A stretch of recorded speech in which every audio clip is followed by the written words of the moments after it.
welcome. What a start that is! Cracking open the drink immediately. And Start welcome. as I mean to go on. It is my pleasure to welcome Ben, also known formerly as Mod Ayiza, but also known as Ayiza. So you still got that name, as it were. So it's a Yep. pleasure to introduce you to this. And for the very first time, this is the first interview I'm doing where I'm literally talking to someone who worked at Old School exclusively without any involvement in RuneScape whatsoever. No, well, slight amount, but Well, never actually worked on anything. yeah, you're right. I Like, there's a had little bit of some input cross. into a few things here or there, but yeah, you're right. Sorry, I just wanted to make sure No, that yeah, was. that's a good point. Good clarification. Like, always good to be important and make these points. But it goes without saying. It is first of all, thank you for coming to join me on this. Thank you for having me. It's a pleasure. So let's just go into it. And just for those of you who aren't aware, who may be watching on YouTube and so on, as usual, if you have not seen these type of streams, I kind of like to keep a timeline order to this. So in Ben's case, we'll talk about before Jagex, when he was at Jagex working on Old School, and all the other bits in between. Why he left Jagex and then became he essentially took on becoming a full-time streamer, and then after that as well. So there's a lot to talk about, and I'm very much looking forward to learning and hearing about the community management from the other side of the fence. Obviously, Yeah. I did RuneScape community management for almost 5 years. Sorry, almost 4 years. So it's going to be quite interesting to hear what it was like on Old School. So without further ado, Ben, I mean, take us through life before Jagex. What were you up to? Well, life before Jack. Where do you want me to start? From my Whatever. Hey, inception, it's up to you. from when I entered the world. I can't really think that far back, to be fair. So. However you want to I'll go. tell you. Yeah, I'll tell you a little bit about what I did before I joined Jagex. So, pretty much the entirety of my life that I've been able to work legally and get paid for it, I've worked in IT. I had one job just before that at the age of 16 where I worked in a coffee shop and did that for about a year. And then, yeah, first job in IT was at 17. And I was working weekends, just doing some like helping out a place that I did some other jobs for, more like admin stuff. And then that kind of just like went from there. One thing led to another. I then went to college and did IT there, went to university, dropped out of university, carried on working full time and just worked my way up really to the point of where about. Sorry, are you okay if I just chime in? Oh, What did you yeah, get go up to ahead. in university? Like, what were you studying, if you don't mind me asking? So yeah, I was studying computing for business applications. So it was very specific to developing programs that would help businesses and improve their efficiencies. But I was only there for 3 months, and it was very quickly into the kind of like the course that I just realized that I didn't actually enjoy developing. I didn't want to become a developer. I just kind of did it because I thought I'd get a shitload of money for becoming a developer, especially for business applications. So I ended up turning around and saying, you know what, I'm already working in IT at the moment. Where would I be if I was to take the time that I'd be at university and put that time into actual work experience? What kind of positions could I realistically be at, and what kind of wages would I be able to get from those? So I kind of set myself this goal of, okay, cool, I'm going to drop out of university and I'm going to make sure that by 4 years' time, because it was a university study with a year placement, that I'd be at the same level of wage that I would expect to get if I was going into like an entry level post uni kind of job. And that's what I was like working my ass off towards making sure that I hit. And I did that. I did that very well. And I rose up the ranks very quickly. By the age of 22, I was an IT manager for an insurance company. I had a team of 2 people, which was great, but we had around about 400 employees in total that we looked after. So pretty big responsibility. And then from there, I kind of like moved out of generic IT and started to work more on phone systems. And that was the kind of like last big job that I had before I joined Jagex. That job was insane. It was insane in the sense that I was paid way too much money for what I was doing, like a ridiculous amount of money. I got to work from home, hence why you'll see, well, you probably can't really hear, but this used to, or is, or was my office and is now just like my gaming room. This house was bought basically 3 months before I started this job. So I had the opportunity to kind of like kit it out knowing that I'd be working from home here. And yeah, I ended up basically doing that for 2 years. And then this is kind of like getting into the point now of how it came about that I started working at Jagex. So by this time, I'd been working in IT and technology kind of for about 7 years or so, and more and more, I would find that I was really, really unhappy with what I was doing. I don't know whether it was the case I was just really bored of working in IT or tech, or whether I was working from home. That siloed kind of like environment just really started to hit me, because I'd just constantly be sat here all day, and then I was literally just this side of the desk, and then when it came to the evening, I'd slide my chair across, then I'd start playing RuneScape and doing that. And in the meantime, what I was doing to make the days pass faster is I'd be watching a lot of Twitch, and I'd be looking at the old school subreddit. I exclusively only watched old school RuneScape streamers, and that's how I came across the likes of one of the first streamers that I watched was AOATube, Tom, and then I found Skill Specs and watched Skill Specs almost exclusively for like 6 months or so. Through that, found out about Skidler and Pure Spam, and kind of started become a little bit fanboyish over those. And yeah, and then from there, also met Guns Chili, and I probably spent the most time then in Ian and Pure Spam and Guns Chili streams. So I had this kind of like instant in with the community because of the fact that I was watching so much Twitch, and in their communities especially, I started to become a part of that, become more and more regular, and met new people and friends and so on and so forth. And I thought, I'm going to start streaming myself to help me get through the evenings where I had that loneliness of working from home on my own, where I had no one to talk to until my fiance came home and would have a chat, and but not really be able to talk about the general things, just random shit really, and especially not to do with games because she doesn't play games. So yeah, I started streaming just for fun, and it was very small. Like, this was before affiliate was a thing as well. I would get like 2 or 3 viewers. One of my longest viewers is a guy called Oak, and he used to be there. He was the one that was there until like 4 a.m. watching me play stuff like Twilight Princess. But it was great times. But the thing is like, this was about 6 months before I actually, no, probably 9 months in fact, before I joined Jagex, because it did take a while for the application to go through. And yeah, I'd say about 9 months before, I streamed then for about a month or so, and the whole part of working from home and not wanting to be in IT anymore, like, really, really got to me. And I probably had about 6 months or so where I was just really depressed, is the most honest way that I could put it. I felt like absolutely awful. Every day was just terrible. Basically, I didn't want to wake up to go to work, even though I only had to walk downstairs and turn on the computer. I didn't want to do what I was doing at all. And I just really got to the level of just pure unenjoyment. And it was at that moment where I kind of sat down and reevaluated my life, so to speak. And I was like, okay, what have I done so far? And I realized that what I'd been doing from the moment that I was able to work was constantly chasing money. I was always looking for a higher pay rise, even if I knew that going into a different job would be a job that I would enjoy less. It would be more stressful or more difficult or even just more lame.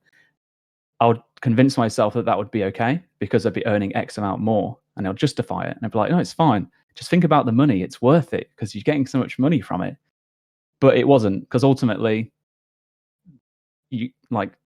money doesn't buy happiness. And it sounds so cliche, but like, to me, it was so true. It didn't. So I sat down, and in this part of my reevaluation, I was like, okay, I want to change career. I don't want to work in IT anymore. I'm going to do something entirely new. What shall I do? So I spent a few weeks thinking about different things. And in this time, Jagex has started to do the Deadman events for old school, the very first Deadman event. And I saw the tickets go on sale, and I instantly bought 2 tickets, even though they were priced at something like £50 a ticket. It was absolutely insane how much they cost, but I just didn't care because I was like, oh my God, there's the first event that's not RuneFest. I never got a chance to go to RuneFest before because I never wanted to go on my own. I was too scared. And I didn't want to ask my fiance because she had kind of like no idea.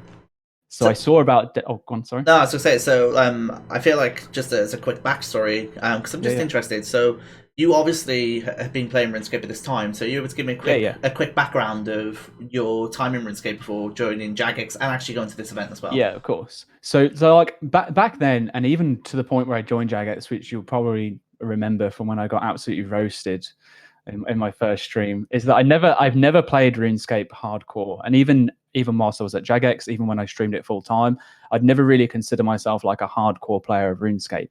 And the honest truth is that I just don't enjoy playing RuneScape that way. RuneScape to me has always been. I used to play it a load when I was at school, back in like year 8 of high school. If you didn't play RuneScape, you were a loser, basically. Like everyone was playing. We had an account that was used as our clan.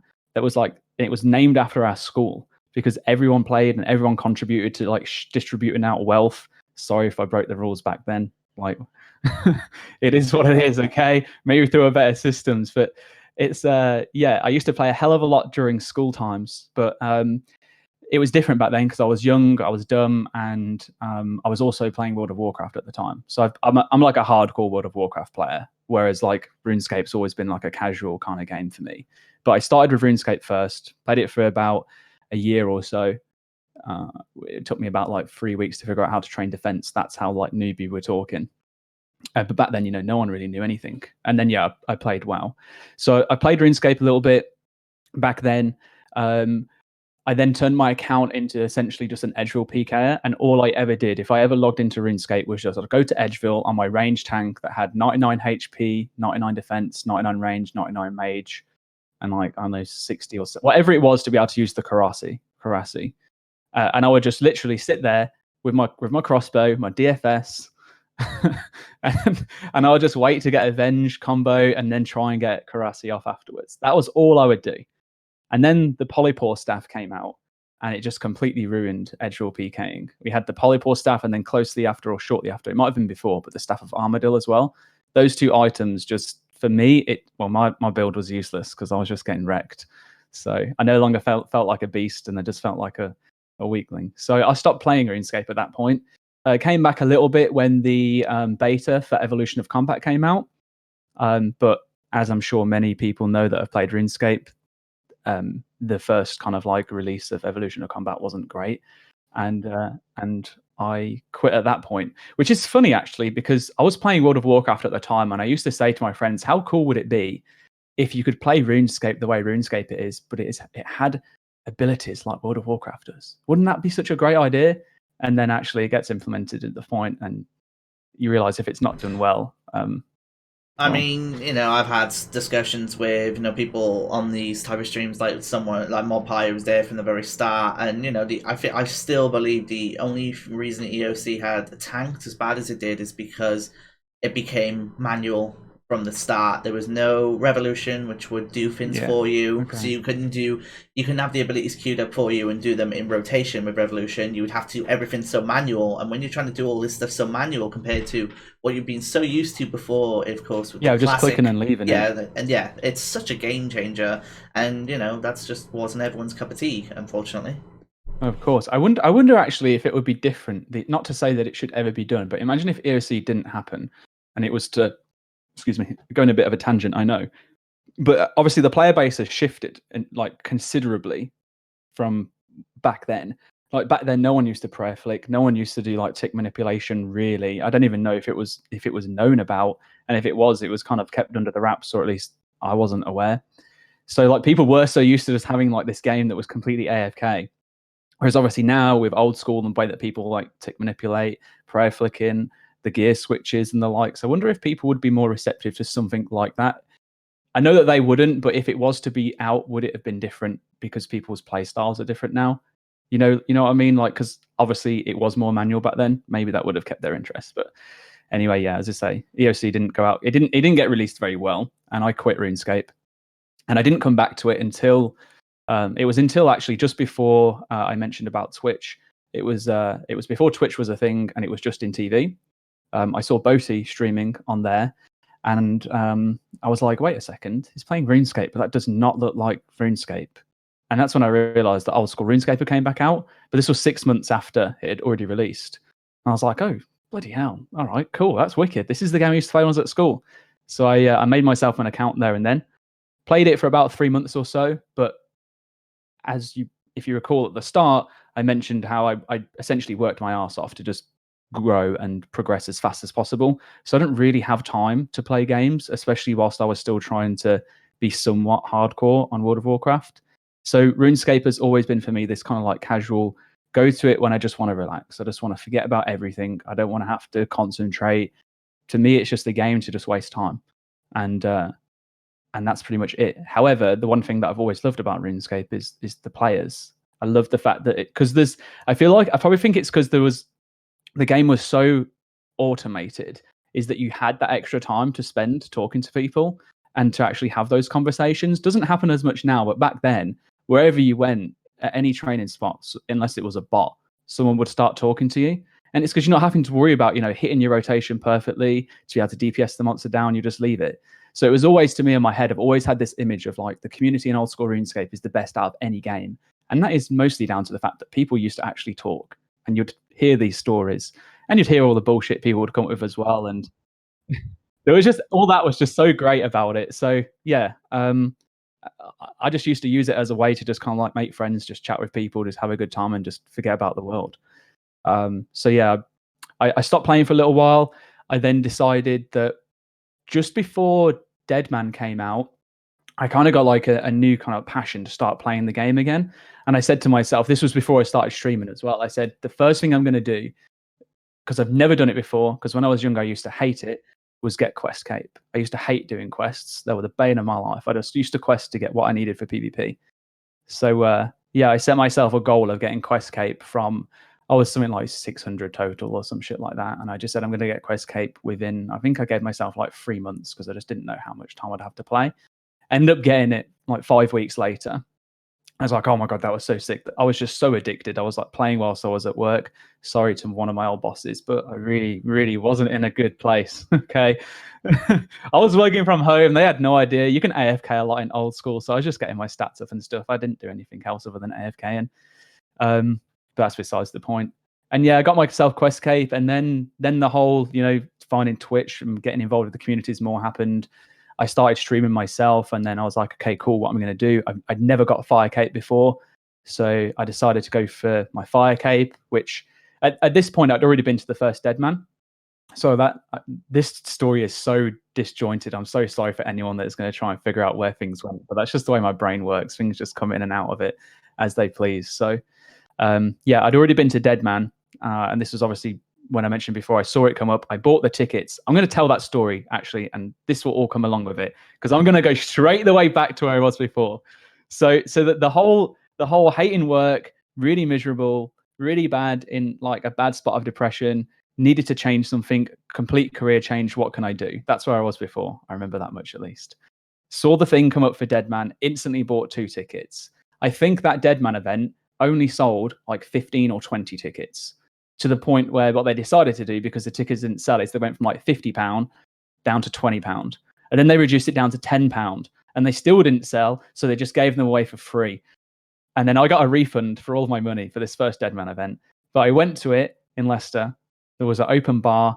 I had a few drinks, got to meet a few of the streamers, and most importantly, spoke to some of the JMods. And, I never really considered working as a serious point for Jagex.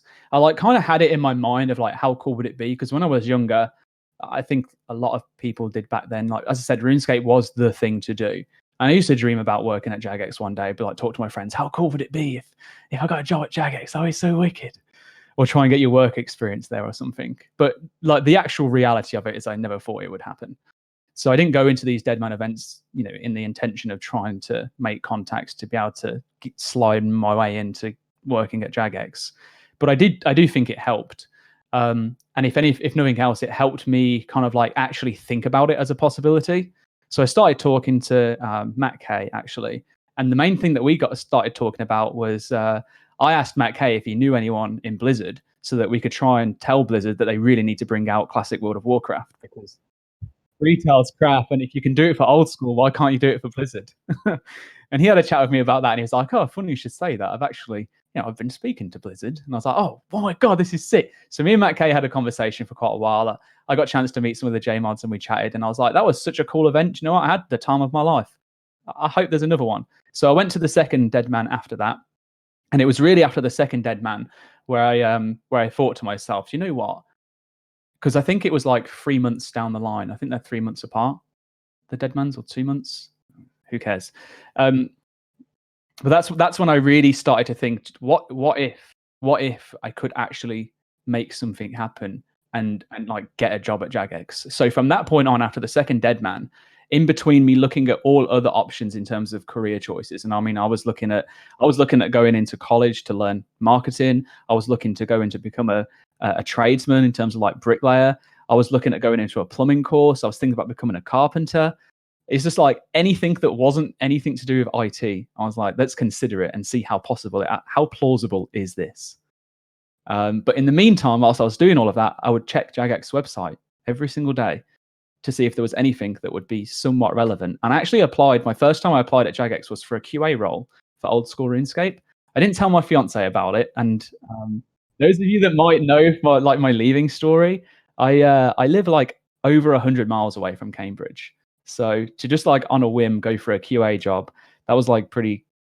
I mean, you would at least expect to have a conversation and agree on it It's firsthand, right? it's ballsy, I'll give you that. And actually, we'll get to it obviously when you first join. But that travel that you have to do is something that I want to bring up because it blows my mind that the amount of travel you had to do when you first started the Jagex. But we'll get to that anyway. Yeah, because that's QA. like a story in its own right. Yeah.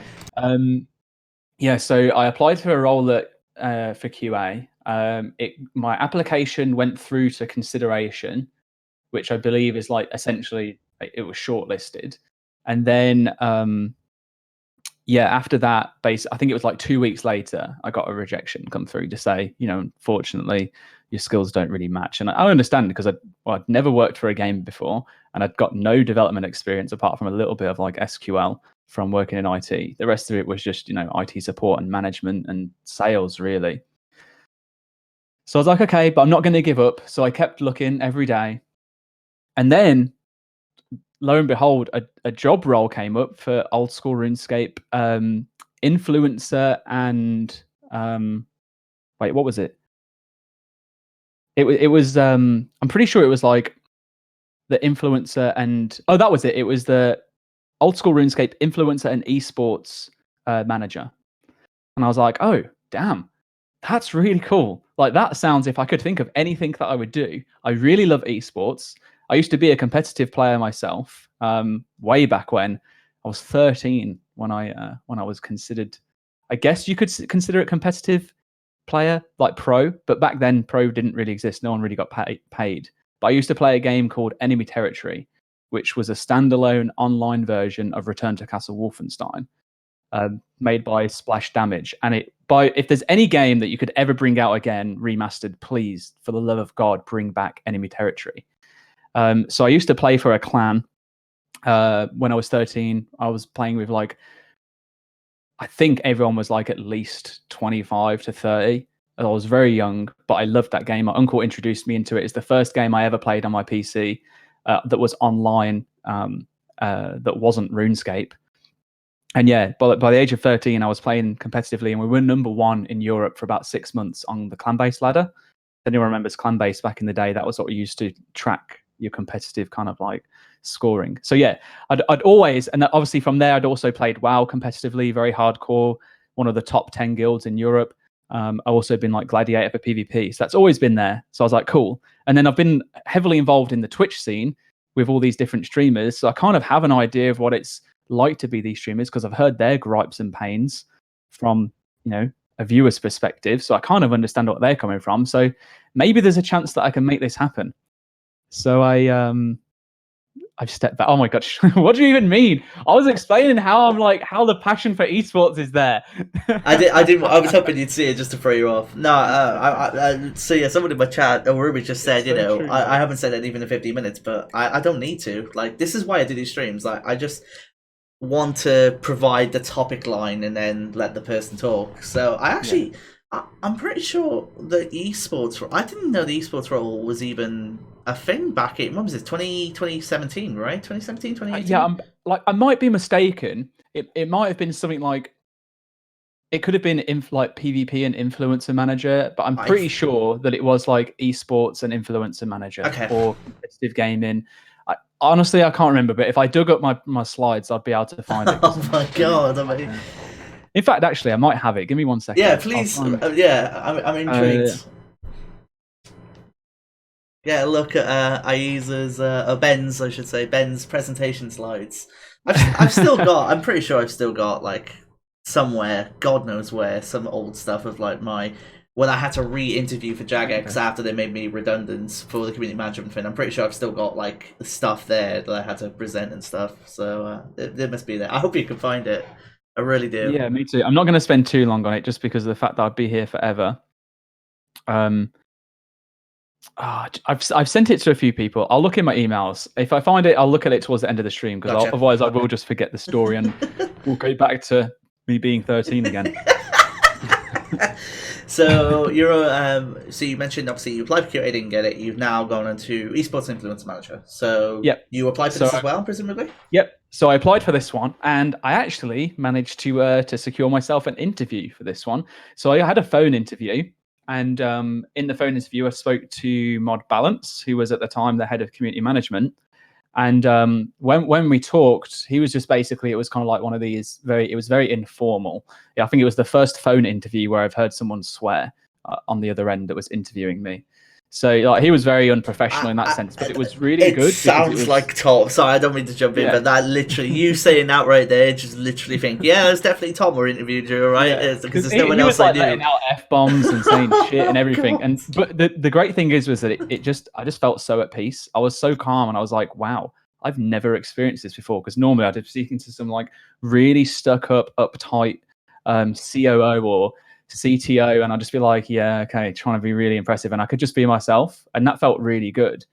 And he basically the chat went along the lines of, if there's anything that you could do in old school, what would you do that would bring in like something competitive that would actually work? And I alluded to the idea of a PvP arena, and mostly because of the fact that before I'd even spoke to anyone in the old school community about this, is that I was like I mentioned in World of Warcraft, I was a gladiator, which is like the max rank that you can get in PvP in the retail versions back in Burning Crusade, and that was through a PvP arena.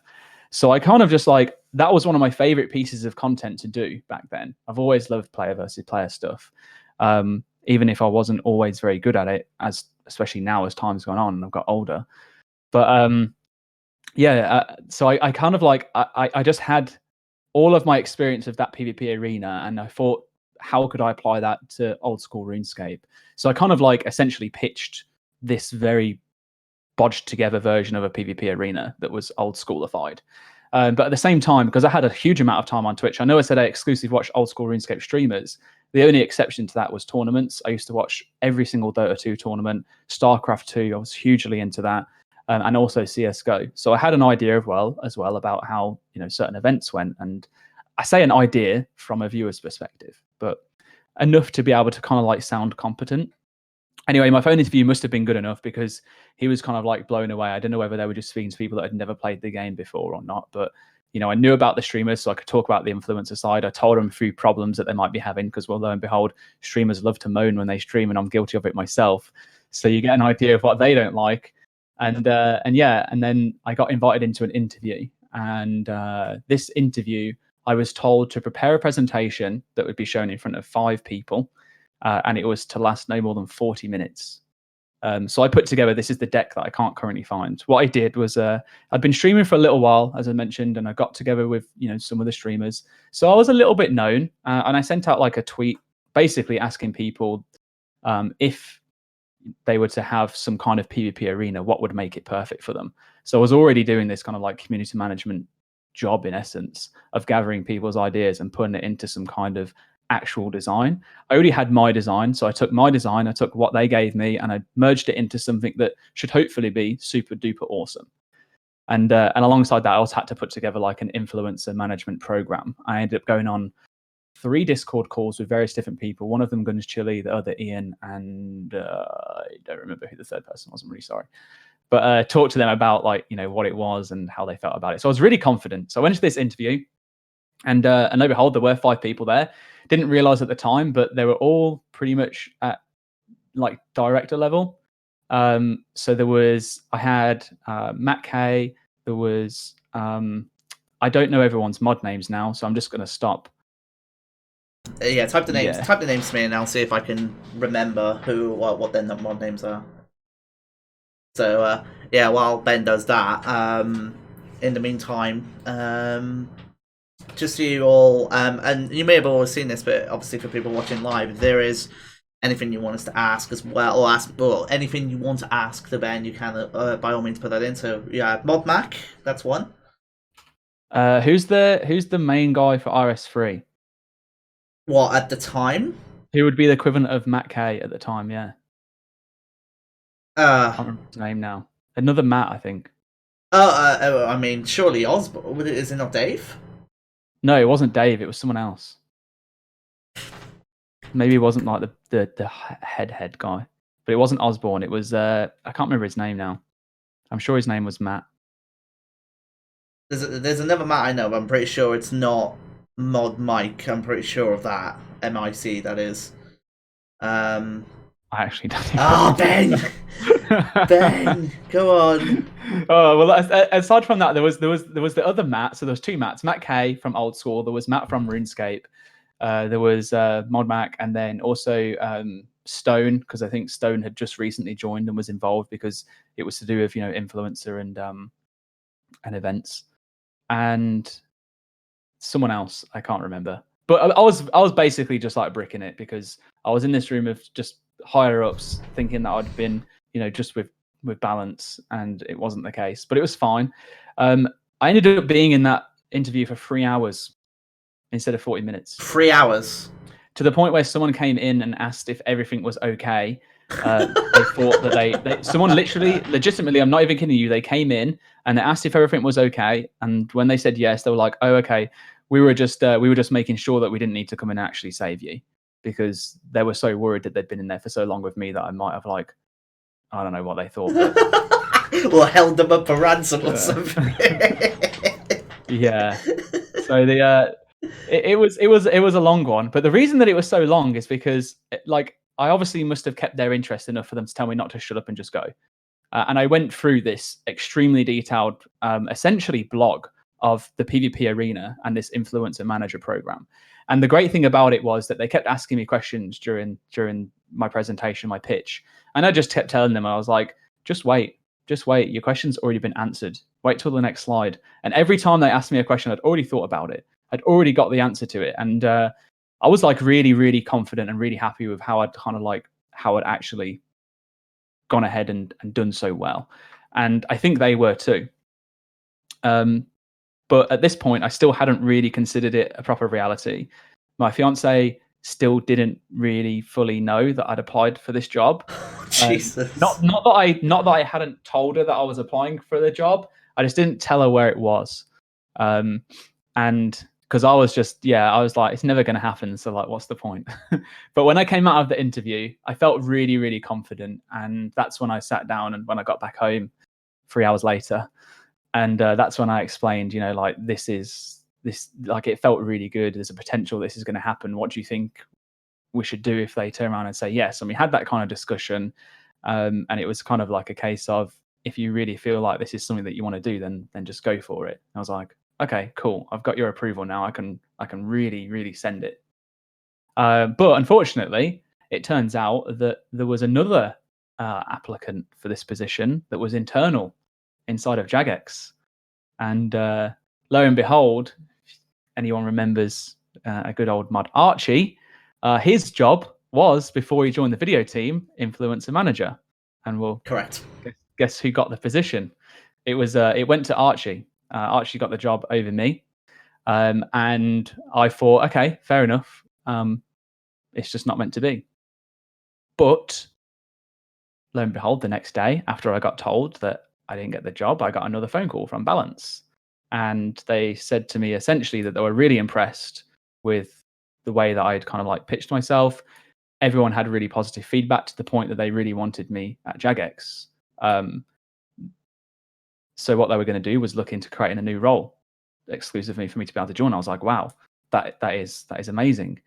However, that didn't quite turn out the way that it did, because a week later, instead, what I was offered was a position as a community manager, because I believe... So what were they going to give you, if you don't mind me asking? They didn't say. They just I said that see. they were going to look Okay. into it. They were going to investigate creating a role that I could potentially look at. What were you getting into. expecting? So what I told them was that I really wanted to get into something that was around influencer management or designing competitive content, one or the other, or both of them combined, because I'd really just felt like when I was actually working on my pitch, that's what I wanted to do. I was like, that is so cool. If I can be involved in events in any way on a competitive level, the esports scene, because I'm obviously at this point, the reason why I looked at Jagex, as I said before, is that I wanted a job that I wasn't doing it for the money. I was doing it because I wanted to do it. So I didn't care if they said no, because at the end of the day, I'll just find something else that I thought I would like. And I only wanted to join them if it was set up perfectly for me, because there would be no point. I'd rather just stay where I am, unhappy but earning a shitload of money, than have to go and do something at somewhere that's quite cool but I still don't want to do. It was either give me what I want or I'm not interested. And that is how blunt I was on the phone. Even on the first telephone interview, I was like, if it doesn't work for me, I don't care, because I already earn enough money for me to not be bothered. I only want to work for you because I want to work for you. I don't want to work for you because I want to get money. I don't want to work for you because I want to become famous online with a social media presence or anything. I want to work for you because I want to enjoy my job, and I think I will with you. So that's how I went in with it, and that's why they were looking into potentially making something that could work for me. At least I feel like that's what I was told. So I said, yeah, I'd really like to get something that was to do with events and competitive events, because the esports scene then and now still even more so was booming. And even though I didn't want to go into a job purely based around the fact of wanting money, I've got to be smart because I've got a mortgage that needs to be paid for. I knew that I was going to be getting married later down in the line, and eventually I'll have kids. So I need something that's going to be stable enough to support my life. And that means progression and getting more money as I, become more and more experienced. So it's like, cool, esports are going to continue growing. Let's go for that. But yeah, anyway, as I said, that didn't turn out quite the way it was meant to, because Ronan decided to leave the old school team. And absolute shit. But like, I'll give you a bit of insight internally. So, I wanted to get Ronan on one of these, but he didn't want to, which is completely, I respect fully, 100%. I asked him, he said, I'm not really feeling it, and then that's completely fine. I was very shocked because it was quite sudden. I'm not gonna lie, there was no indication that Ronan was leaving whatsoever. It was a sad time for me. I loved Ronan. I mean, I've always gone on well with Ronan. I think he is someone, when you work with him, on the very rare occasion I work with him, he just had a unique way of approaching things, and that obviously is translated to his videos, which are doing it, like the tactical new video, which is just incredible. Love that video to death. I think he was a big loss. I really do think so. I think Ronan did great at the initial. He was basically like the intro of old school community management, if I remember correctly. I think he was. Well, it was just Matt Kay before, right? Yes. And then Ronan came along and just kind of like absolutely smashed the whole thing to pieces and just rebuilt it all. He was very, very, very sudden to lose Ronan. But yeah, just as a quick look on the inside in that regard, because obviously because he was on community management team, we had meetings every week, so got to kind of speak to him then. But he had his reasons for leaving, and that's completely up to him, really. Excuse me. It was a real shame, and I remember when I first actually ended up joining, I just sent a tweet out to Ronan, and I was just like, I'm going to make you proud. Like, I always looked up to you as a CM, and I'm going to make sure that I do what you did, but only do it better. That's the kind of person I am, though. It's like, I really did admire Ronan's work, and I was like, I want to be Ronan, but the improved version. Like, I don't want to be just like everyone else. I want to be the next level. That's just how I do things when it comes to work, especially stuff I'm passionate about. So yeah. Ronan left, or was leaving. He handed his notice. So the week afterwards, it was a case of, okay, we can't quite give you the exact role that you want. However, there is a position available in the community management team. Do you think it's something you'd be interested in? And I just turned around and I was like, not really. I don't really know how I feel about it, because like I said before, I only really want to do what I want to do. So at this point, you were absolutely dead set about not even taking this. So like, in a complete... I wouldn't say like dead set. I was more of like, my initial response was like, I'm not really sure. I think that's almost word for word what I said to Balance on the phone. I was like, I'm not really sure, to be honest with you. Like, and at that point, the first thing that I defaulted back to and asked them how much I'd get paid. Because I was like, what's the salary? Because I knew what the salary was for this other role, and I wanted to check if at least if it was close. Because when we started, essentially the conversation then turned into him explaining what community management at Old School meant, what it is currently, and what it can potentially be. And that kind of just opened my eyes up in the sense of there was a lot of potential. I was a little bit worried because I wasn't expecting to go into a role where I'd have to deal with people on such a large scale. The job that I was in before, the depression job, I was doing like sales, and I was also a technology manager at the same time. So I was bringing in new tech and then selling that new tech out to existing and new customers. So I was essentially an account manager. And there's a lot of transferable skills from being an account manager to being a community manager, because you're basically dealing with the same thing. The only difference is that instead of trying to sell a product for some money, I'm trying to sell an update. And I'm still taking in people's feedback instead of people screaming at me because they're not getting their engineer that they wanted or paid for at a certain time. It's that they're not getting the change or the update that they wanted for a certain time. It is very similar. And I even remember saying this. I was like, I think I'd actually be quite good at it, because I look at account management, and instead of dealing with clients that are my customers, and now dealing with players that are my customers. And that's the way I looked at it in a logical sense. Thought that it would be easy enough to transfer over. And when we actually spoke about, as I said, where it could lead to and the things that I could be exposed to, I was like, actually, you know what? That does sound pretty cool. Like, to be able to have such a big impact on the content that gets delivered into the game, because that's, with Old School RuneScape, it literally is the case of the community. For the most part, get to decide what happens. So I thought, yeah, actually, it doesn't sound that bad. I am kind of interested. What do I need to do? So I had to go for another interview, which was, oh my god, I just completely forgot a step here. This Go isn't on. before Ronan quit. This isn't yet. Ronan hasn't quit yet while this time is all happening. This is them telling me that they can't get budget for another competitive kind of like position, but there is an Old School RuneScape community manager role coming available. It was the first time they re-employed, and this was who would be working alongside. It would be who would be replacing Merchant. Oh So there yes, was of course, Merchant, because yeah, and this is Merchant's replacement.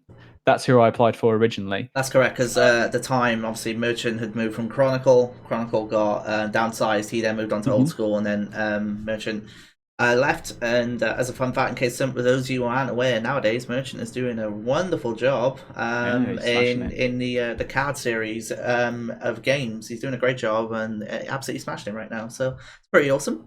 The voice. The voice, yeah. Yeah, mod voice, I think he got termed. Oh dear. Yeah, so yeah, sorry. The next time that you hear about me is about Ronan in terms of like the job. So the first time is this time here. I got told the competitive side wasn't going to happen. However, Merchant's just left or is leaving. There's a community manager spot. Are you interested? Blah, blah, blah, blah, blah.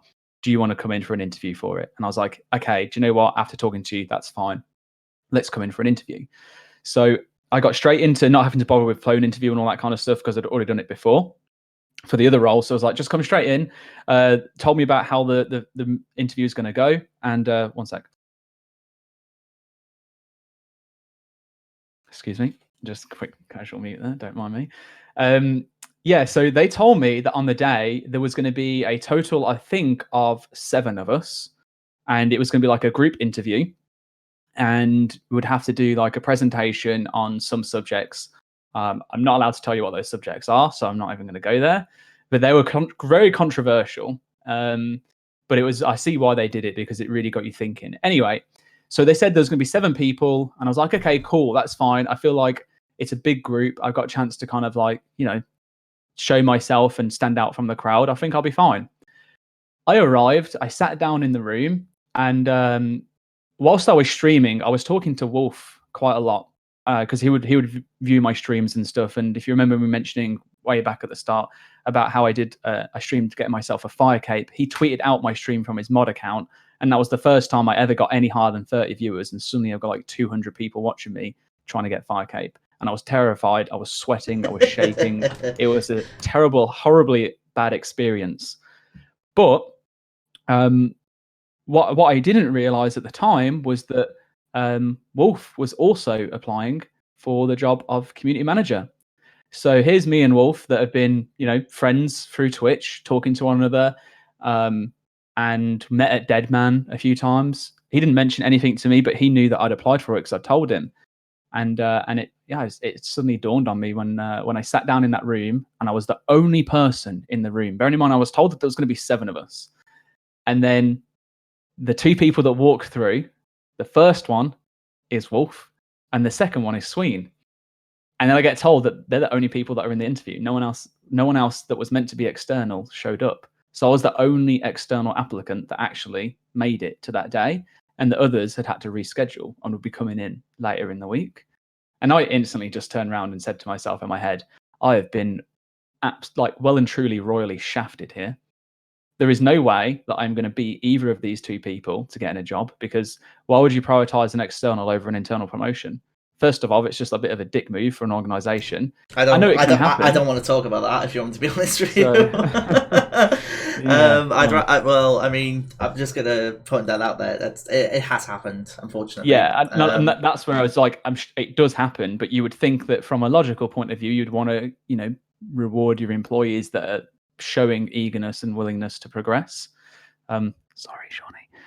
And it's fine. It happened. It's I look back on it now, and at the end of the day, I'm grateful to be where I am now, and that's the important thing. But at that time, I was seething, absolutely seething. But I look at it now, and I'm just like, I'm grateful to now be where I am. I'm at a really good time in my life, and that's the main thing, really. So. Anyway, without detracting from the fact that fine. I just found you got your moment to speak. I'm amazed. I didn't realize. So I remember there was an email that was sent around, which was here's the topic list that is going to go out for, because we were actually told, I think Balance wanted to just double check what he was wanting you guys to do kind of made sense, so he kind of sent these across. And it made sense. Obviously, I'm not going to mention them because you didn't, which is completely fair.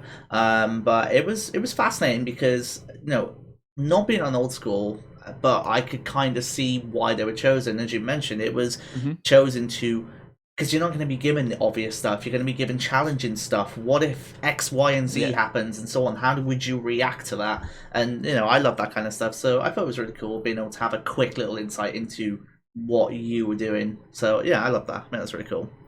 Yeah, it was good the way they did it, but like I was saying before, what wasn't good was the fact that I thought there was going to be at least 4 other people that were going to be external, as opposed, in addition to myself. And then I'm suddenly sat in a room with 2 people. One of them, who I would consider a friend at this point, who is now my enemy, because I'm going for this job, and friendships are out that as soon as we enter this room, we're not friends. As soon as we leave, we're friends again. That's how it is. I'm ruthless. So yeah, I kind of just thought there's no way, but I wasn't going to give up. I'm not that kind of person. I think first impressions are really important. So I gave it my all. I did as good as a job as I feel like I could. But ultimately, I didn't get the position. And if you thought about it, who was in there, who is currently a CM and still, or who was a CM then and is still a CM now, Sween got the job. So Sween had moved in from player support. He was fantastic, to be fair. He'd done a really, really, really, really good job of holding his own and said all the right things. He's perfect, Sween is, at just saying the right things to the right people. He's just got some weird natural talent for just putting together the best statements. It's just, I don't even know how. It's weirdly natural, natural ability to do it. Without having to obviously dive into the specifics, looking back on it, was there anything you think you could have done better at that time? Oh yeah, for sure. But the main thing is that in terms of the things you could do better, I think that happens for anything that you do in life. Is even in today on the drive home from work, I thought about some changes that I made for someone's system that I could have done differently after I'd done them. But when we were in that actual interview situation, we got the chance to think about afterwards how we'd pitched it. We listened to the team's feedback, because when we actually pitched our presentation, almost the entirety of the old school team was there with us. So suddenly I'm now in this really daunting experience.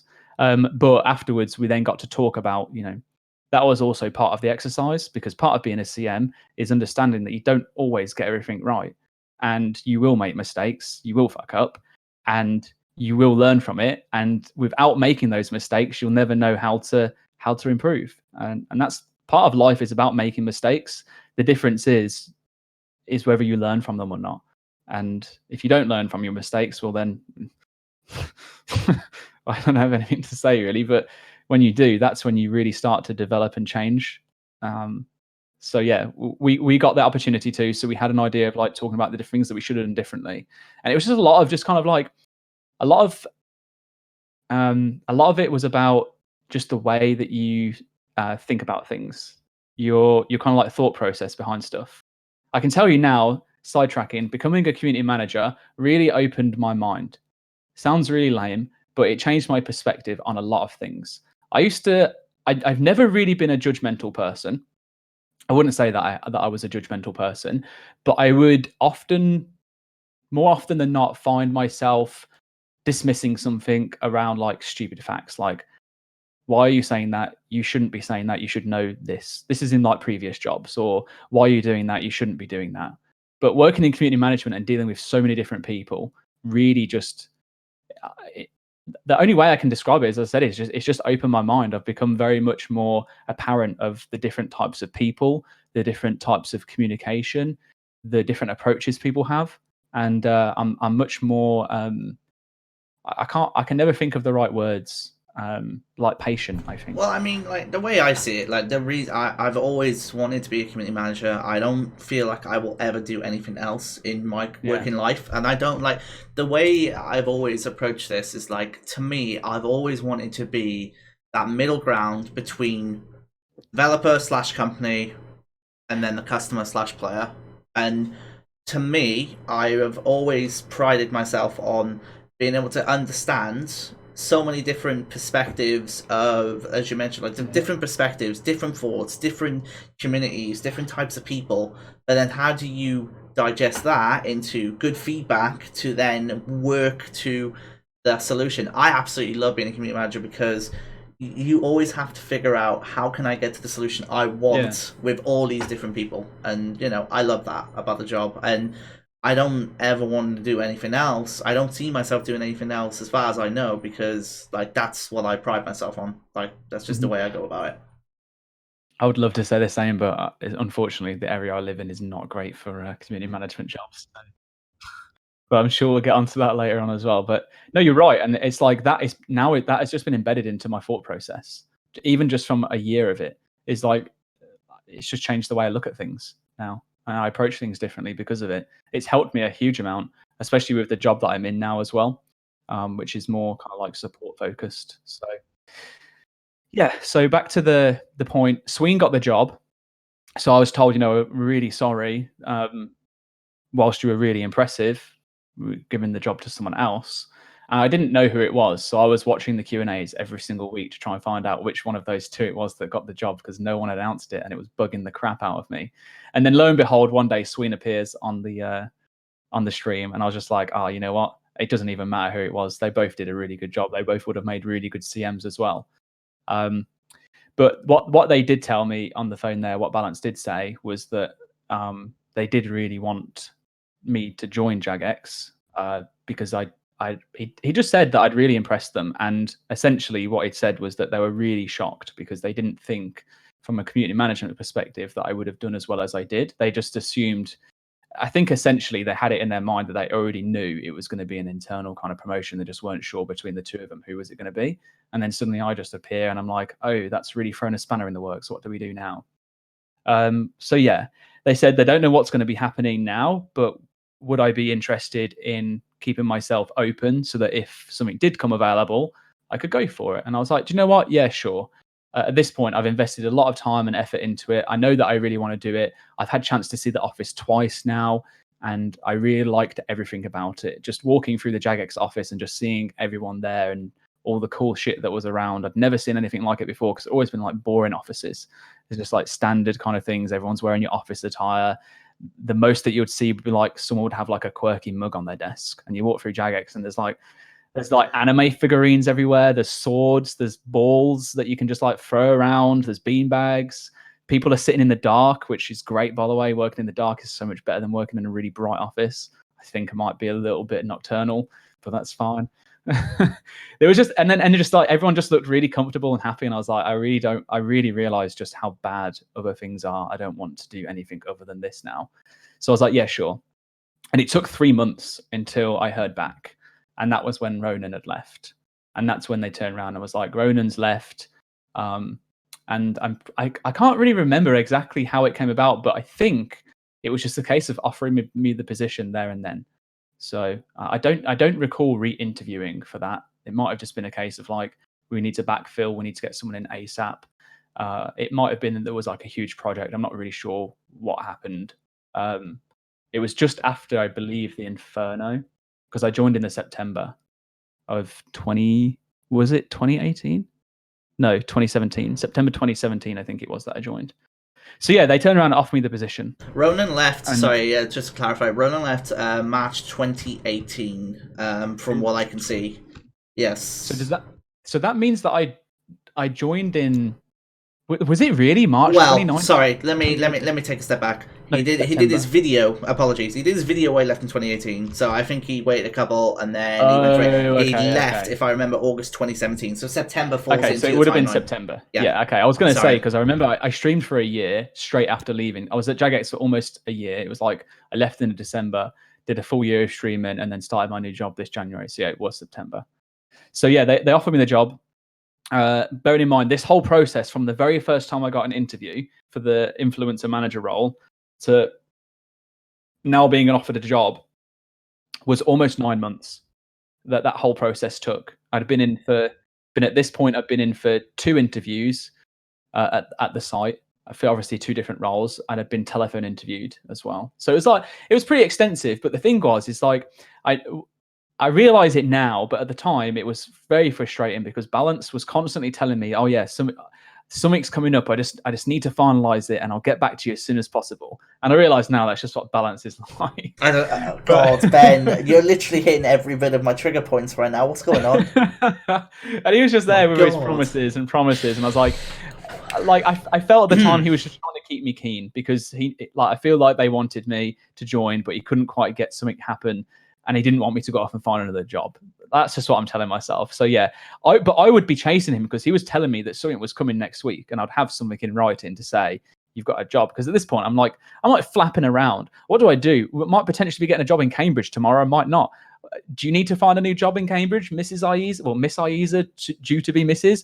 And I was getting pretty frustrated. So I got to the point where I just sent a very sternly worded email along the lines of, I need some closure on this within the next week, and if I don't get it, then I'm just gonna completely walk away and I'm just done, and I need to move on and look at something else, because I was still working somewhere that I hated, and I was like, but I had this tiny slither of hope that something joyful would come out of it, but it was just so hard to keep hold of it. And I just said, yeah, I gave him an ultimatum: you sort it out, or I'm not interested. And then yeah, like 2 weeks later, that was when Ronan had left, and well, praise the lords of Guthix, because you got rushed in, and I'm taking a guess here, but based on the timeline we're at, so correct me if I'm wrong, September 2017 you joined, give or take. Mm-hmm. So Fossil Island came out 2017 of September. That is probably why you got rushed in, because obviously quite a big update.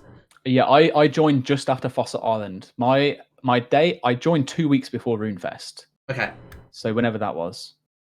And before I joined, so as part of like an introduction into the team, which was kind of cool actually. Balance had arranged for me to join Jagex at 2 different events, and it was 2 weeks prior to me joining. The first was going to be the Insomnia Gaming Festival. I can't remember which one came first. It was one or the other, but I got invited out to Insomnia with Jagex, and all expenses paid for, which was like friggin' amazing. And that's when I got my first taste of what it was like to work for a company that did cool stuff. So I went out to Insomnia, and I just got to like chill out with the team all day and just man the stand. I was like messing around with dragon swords and scimitars when anyone ever came over, and we started having sword fights. I was having a great time. And then I got to join them for the PvP arena that they hosted within the Jagex offices over the course of 2 days, which I thought was going to be super fun. It actually was. I got a really good chance to chill with everyone. I remember staying up with Ian specifically on the last night, which was the Saturday. I didn't expect these events to be going on until like 1 a.m. because we had these intentions of like actually doing some bonding before I joined the next week of like we'll go out for a few drinks, have some food, and have a good time. And it was like, yeah, it's like 12 o'clock. We're not going out, are we? This is still carrying on. But I was helping them with that. That was really good. But that one night, I remember me and Ian ended up going. We just like forget it. We're gonna go out. So the two of us went out drinking. We ended up staying out until 6 a.m. We got back to the hotel. Breakfast was from 7 a.m, so we just stayed up until breakfast. We had breakfast. We then sat in the lobby and we're like, oh, we will just stay up for a few more hours and just chat and wait for everyone else to get up, and then we'll go to bed. Don't know why we decided that's just what you do when you're drunk and delirious at 7 a.m. So at that point, I passed out in the lobby of the Premier Inn. Ian went to bed, and then one of the hotel reception staff, like the concierge or whoever they were, woke me up and was like, so you need to go to your bed, because I was just literally slogged over a chair in the middle of the hotel lobby. And then the week afterwards I joined, and I got thrown into the deep end massively, because my first job was to sort out the golden gnomes for RuneFest. And we kind of worked together on this one a little bit. Yeah, the first RuneFest, it was like that first one we worked on it together. And that wasn't fair to you at all. I'm not like, I look back on it now, it was not fair. That was one of the worst things that could have been thrown at me, because you literally had to learn how to learn the Jagex systems on the fly, so you could figure out the accounts, the details, and so on and so forth. And at the same time, of course, you're then having to do it for RuneScape, and a game you don't play, a game you're not actually working on, which is RuneScape. So like that's why. And so I don't know if you remember, but I actually said to Balance, this is not fair. I kind of need to let me help, because I feel like you being I feel like it was done because obviously no one else did it before. Well, no one else did it before, but also, not on you, but it was like it was never really done the way that it was being done this time. Because I kind of like it needs to be. I remember the year before, I remember being a player and seeing how last minute the golden gnomes were. So I remember when I joined, I was like, guys, I shot myself in the foot, really, because I was like, last year the RuneFest was fantastic, but the golden gnomes were a shit show.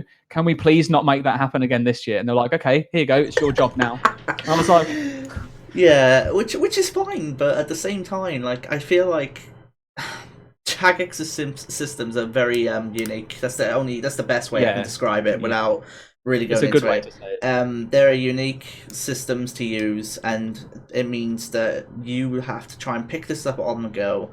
And then, it wasn't fair. It was good fun, because obviously, I didn't know that was your first thing, but I'm glad to have had a little bit of a hand in that. So there you go. I'll take that. Yeah, you helped my first project come to fruition, and you helped a lot, actually. But the thing is like you mentioned about the systems being difficult as well. Let's not forget that back then when I first sorry, I love how I didn't say difficult at all. I just said unique or interesting, but you just say difficult straight off the bat. Well, if you hadn't brought it up, I doubt anyone would have even noticed. No, it just made me chuckle. But yeah, anyway, sorry, go ahead. But like them being unique wasn't just the only hurdle, because the old school team at that point was growing, and it had more members than it ever had, but the CM team had never seen change apart from now. So obviously there was Matt K, and then Ronan had Merchant, and Merchant was only there for 3 months, I think, max, not a very long time. So it was essentially just Ronan with a bit of Merchant, and then Sween was the first real kind of new CM, and then obviously I joined, and we're talking about let's face it, there weren't any formal processes in terms of training or things to follow. It was just a case of, we've never really done this before. We're still very new. The CM side of things is something that we've never really grown, and now we are. So it's kind of just good luck. But that was great, because that's exactly what I'm like. I like to just get stuck in. I like to just get on with it and just learn on the fly anyway. So whilst it was kind of difficult, it was also very interesting. I'd like to say, though, I think the Golden Gnomes that year were done really well. So I'm just gonna give myself a little pat on the back, and also I'll just virtually pat you here. I hope it's on the right side. No, it's the right side. Thank you. We did a good job, because I remember it was the first time really where we kind of put together the highlight videos in such detail as they were. I do think the second year was much better though, where we actually gave the There influence were content some creators trying to make classic, their own. there was some classic production slip ups, but they were out of our hands. We had nothing to do with Oh them, right? yeah, well, I think it was like Tanzo and Vitoso got put onto like a RuneScape free one, didn't they? It's just Got him. They were not happy. Oh dear. yeah, But there were some yeah, I unique guess ones. in the most like drawn out way possible, that's how I came to joining Jagex. TLDR, I worked my ass off, got depression because I worked too hard, no longer wanted to chase the money and wanted to do something that I would enjoy. Found out about Jagex through Twitch and through going to Deadman. Never thought I'd have a chance in a million years of getting a job there. Somehow ended up getting offered a job and then found myself in a position where I was actually doing a job that I really loved. And just to put things into perspective about like how severe this was for me and like the way that my headspace was at the time, I took over a 50% pay cut to work at Jagex. That's not because the community management role was terrible pay, because for what it's worth, in the grand scheme of things, in terms of the amount of work that I was doing and the level of experience that was required, I was actually paid like considerably well. I know there's this whole like cloud of Jagex having terrible pay and whatnot. Like, even if you count just the basic salary alone, it might not be as high as other companies that do similar things. But when you include bonus and when you include all of the benefits and such like that, I was actually doing pretty well, considering that I was working somewhere where I literally didn't care about the money from it. It was because I wanted to be there. And I even remember I've had like multiple conversations with Sween when we were talking about how we're going to tackle going ahead. And I was just like, mate, you do whatever you need to do to progress as fast as possible and get that higher wage, because I just don't care. I just love my job and I want to carry on loving it. So I'm just going to let you go ahead and do whatever you need to do to work up the ranks. And you'll probably notice that if it, like, it's one of those things where you wouldn't notice it, but if you look back now knowing that, you'll realize that 95% of all of the content that was posted on the Old School RuneScape website during the time that I was working there was done by me. And that's because I was focusing on putting together the player feedback, these blogs, making sure that the play tests were going together in the way that they needed to, getting involved in the internal play tests and my feedback throughout that. While Sween was sorting out all the process stuff, he was making sure that everything else was running the way it needed to, and that the reports that we needed to get sent out were being done, that the community sentiment was kept on track, the kind of like meetings that we needed to attend to, and have that more of like the senior level of kind of like input. I just let him get on with it, and it's like I knew that it was holding me back on on a progression level, but I just didn't care, and that worked out so well. I'm gonna say, like, nothing against the current CM team or the CM members of the Old School RuneScape team, but no one's ever going to beat the Sween and Ayiza, the duo. We were the dream team, and I will happily say that, even if it means that my head explodes from getting so big. We just jammed. We were good friends. We got on together really well on personal levels, and we, like, the vibe that we had between us just worked. He got on with his thing, I got on with my thing. We were both competent enough to not have to ever worry about what the other person was doing. There was no clashing there. Brilliant. What more could you ask for? I will never forget the stream. Like the thing that will always stand out to me as the symbolic memory that comes to mind for me that summarizes you two is when you both dressed up on the bot stream. I absolutely will never, like, there is nothing else that needs to be said apart from that summarizes it for me when it comes to you two. That stream was one of the best moments that I'll remember of Jagex. It was so funny. It was so good, just the way that one day we turned around to each other and was like, do you reckon we could get a bot busting stream together? Because like the players do kind of want one. And this is just how like stupid some of the things come about. It's just a case of like, we'll just sat there on our desks, just be like, do you reckon we could make it happen? Like, I think it'd be really funny. And he was like, yeah, actually, we probably could get it done if we did it properly. And I was like, should we dress up as bots? And he was like, what? I was like, oh, no, seriously, should we dress up as bots for it? He was like, are you being serious? I was like, if I get the outfits, will you wear it with me? Do you not think it'll be really funny? And he was like, we had all these different ideas of what we were going to dress up as, and we were going to like, just so we had an excuse to dress up. So yeah, then I was like, look, I'll put together. I literally, that outfit was thanks to Amazon, H&M, Top Man, and my kitchen drawer for some tinfoil. and we just both got changed in the middle of the office. It was brilliant. So there's people. So there's a link. So there's a couple of links. Obviously, people watch on YouTube, you won't see this, but feel free to look back. I'm sure you'll find it. There is a YouTube link from Dude about the stream. There's an image of you and Sween, and then I popped in the tweet of the cap. You should have seen it when he took that cap off. I've never seen. It was as if it was run under a tap. It was dripping. It was so wet because they were just thick rubber. It was like 3-4 mil thick. They were not breathable at all. Sween sweat that much that it sweat the glue off that was sticking to his head. For real. Incredible. Oh my goodness. So yeah. You have that dynamic, right? And obviously, you've just come into old school now. You've just come into old school CM. Just before we jump into what it was like to work on old school CM back in 2017 into 2018. Okay, I think I know where this is going. Yeah, I'm sure you can figure out where I'm going with this one. You decided to stay where you are now.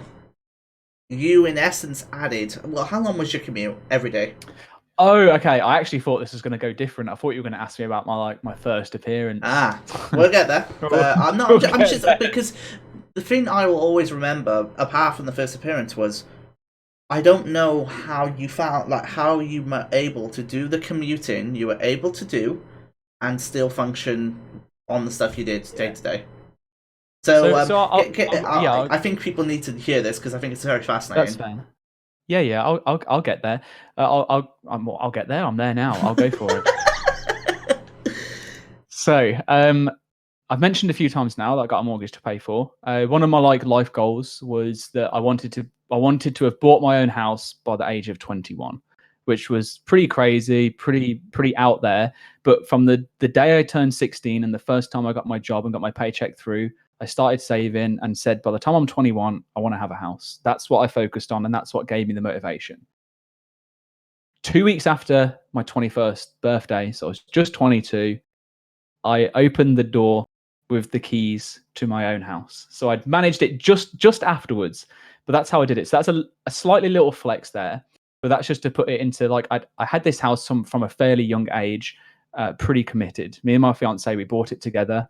We'd been together for 2 years at the time. So that was like pretty big step to take after just 2 years. But like, if you ever meet the two of us together, you'll know that it was just meant to be. It's just the way it is. So we bought a house together, and I've got that commitment now for the next however many years. So knowing that I've got to be able to pay for this mortgage, and also the fact that I have this house, it's very difficult to be flexible in terms of moving, because you obviously have to consider selling, the cost to sell, and also the cost to buy, because there's a lot of costs that you just don't think about when you first do something like that. So joining Jagex was a huge deal because it's over 100 miles away, and like realistically, you can't commute. It's just not possible. So, well, I mean, it is, but it's stupid. So what I had a game plan, and the game plan was that we would basically try it out for 12 months in terms of me working at Jagex, because even though I thought I would like it, there's no guarantee, and you don't want to sell your house that you've just worked your ass off all of your teenage years to then realize that you've made a massive mistake and you want to come back, because it's very difficult to do that, like really difficult. So I wanted to make sure that if after 12 months everything was all okay and I was still enjoying it, that's when we would look to actually, potentially sell and move down there. So we needed a temporary solution. And obviously I was earning double the amount that I was before Jagex. So I had a pretty considerable amount saved up that was intended to be used for our wedding. So I had the discussion of, basically the conversation went with my fiance, are you happy accepting the fact that we're going to essentially delay our lives for 12 months? Because what would have been us getting married earlier turned into me using that money to essentially be able to fund myself working at Jagex. So we had that chat, and I was like, are you okay with it? Worst case scenario, it's a year's worth of progress that we've just lost. It's not a big deal. We're still pretty young. It is obviously a big deal, but in the grand scheme of things, it's something that we could definitely, get over. It's not the end of the world, so to speak. So I was like, okay, cool. we agreed on that. So I knew that I was going to keep the house for 12 months regardless. So I wasn't going to sell it, which came with that meant that 12 months worth of bills and mortgage payment. We didn't want to rent out because we still wanted to come back home at weekends to be able to see family, because everyone lives near where the house is, and obviously friends as well. So we were always going to have that extra cost. Now I wanted to try and make sure that I was being smart with my outgoings because, well, paying for that and also traveling or paying for somewhere else is, well, I have to make sure that it's feasible to do. So I basically I was pondering the option because my fiance didn't want to just leave her job because she was doing really well. She wanted to stay here where we are now in her job and was going to wait to see how I got on. And it was basically the deal was if I passed my probation and I still really like it, that she would then start looking for work down Cambridge way, and then we could make a more permanent move down here, which is eventually what did happen. But for the first 3 months in that probationary period, I needed a solution, and I needed a really cheap solution. So I inquired with a few people in Jagex about potential of doing like a house share, like a roomlet. And lo and behold, it just worked out perfectly that Mod Raman, is that his name? Wait. Yeah. And Tyron, they were living together and had a free room. That was my room, by the way. Yeah, so your old room. There you go. I was in your old room. So I took Shawnee's old room. Oh my shit! I didn't know that. Wow. Yeah, so I was in your. I think I was actually. I think I was in Katie's. Yours might have been. Oh yes, no, yeah, you were, yeah. But so I was in the house. Wow. Yeah, I was in the same house, but the floor above. Everyone's been in that room, says Chaos. Yeah, I've heard stories. So, so I had a conversation with them because it was a little bit awkward because I'm very much attached and very devoted to my fiance to the point where like I just don't have any thoughts about anyone else on that kind of level. It's just I don't ever, even though like we have our own time apart where we do our own thing. Like I do my own streams or I'll do my gaming or whatever in the evening. She'll go off and go to the gym or whatnot. When that's all said and done, the time that we spend together is like we're really, I feel like we're really close anyway. So I knew that I was going to struggle with being away, but I needed something that would obviously let me still work at Jagex, be able to afford it, and have the flexibility of still being to have her to be around. And it's not very common that people will let you do like a roomlet where you pay the same price with the potential that someone else might come and see you for a few days or might even potentially stay with you for a few months, because the plan was that if this works out well, I'm okay in the house share because we'll be able to save so much more money, should be able to get a job, would both stay in the same room in this house share while she passes her probation. If she passed her probation, would then look at something more permanent. Trying to play it as safe as possible, always thinking of what ifs. So they basically like agreed to everything. They were like, yeah, that's fine. We're cool with that. You can stay here if you want. If your fiance wants to come and stay, if she ends up getting a job down here, she can stay too. Same price. And I was like, wow, that was considerably easy. I couldn't believe it. So I took them up on the offer, and I ended up house sharing for 2.5 weeks. Yeah, so I originally said to them that I was planning on being there for a minimum of 3 months, but potentially 6.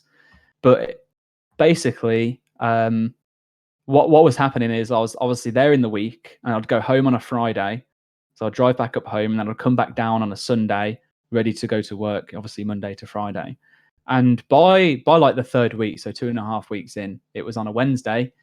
I always just lay there in bed and essentially, like, to be completely honest and open up to you fully, I just had a really bad panic attack. I've never had one in my life before, but I thought I was going to die because it felt like I was having a heart attack, because the thoughts that were running through my head were, oh my God, what the hell have I done? I've ruined not only like all of the progression that I'd made in my career beforehand, but I'm now also ruining my relationship that goes so well. Even though nothing was wrong in our relationship, nothing had happened. It's just that distance was just killing me. I just couldn't do it anymore. Neither of us could do it. And I just had this really bad kind of like moment where I just thought, no, I can't let this carry on. Even though I love this job so much, only being in it 2 weeks in, I love my fiance more. And if there's a potential that this is going to potentially break us, I'm not going to take that risk. So that next day, on the Thursday, after I got back from my day of work, I fit everything into that I had in that room into my car, and I drove home. And from that day until essentially the next 3 months is when I commuted, because I just didn't want to be away. And it was basically that, me not wanting to one is like, it's very hard. I found it very hard to go into a house share environment when I'd lived in my own house, where I had access to the entirety of it and I could do what I wanted. If I wanted to, walk around start bollock naked, I could. Not that I do, but if I wanted to, I could. Or I could go to the bathroom whenever, or use the kitchen whenever. I just found it very, very difficult to kind of like get back into that kind of scenario environment. I'd kind of like, not to say that the people I was with weren't mature, but I felt like myself, I'd matured past the point of where I thought it just wasn't comfortable living with other people. No fault of anyone other than my own.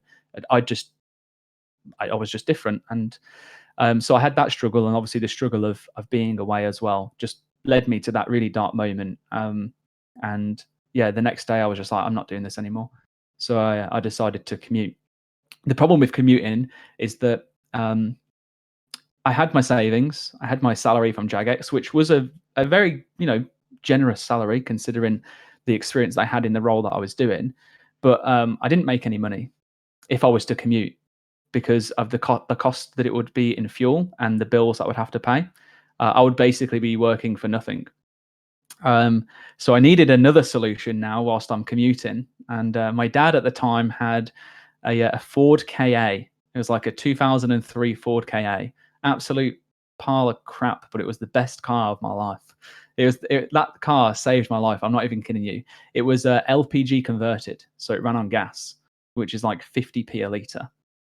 That thing, the whole tank got filled up. It cost me £15.62 to fill that tank up, and that would get me to Jagex and halfway back. So I was spending like around about 25 or 22 pound, 22 to 25 pound a day to get to and from Jagex on fuel in the car.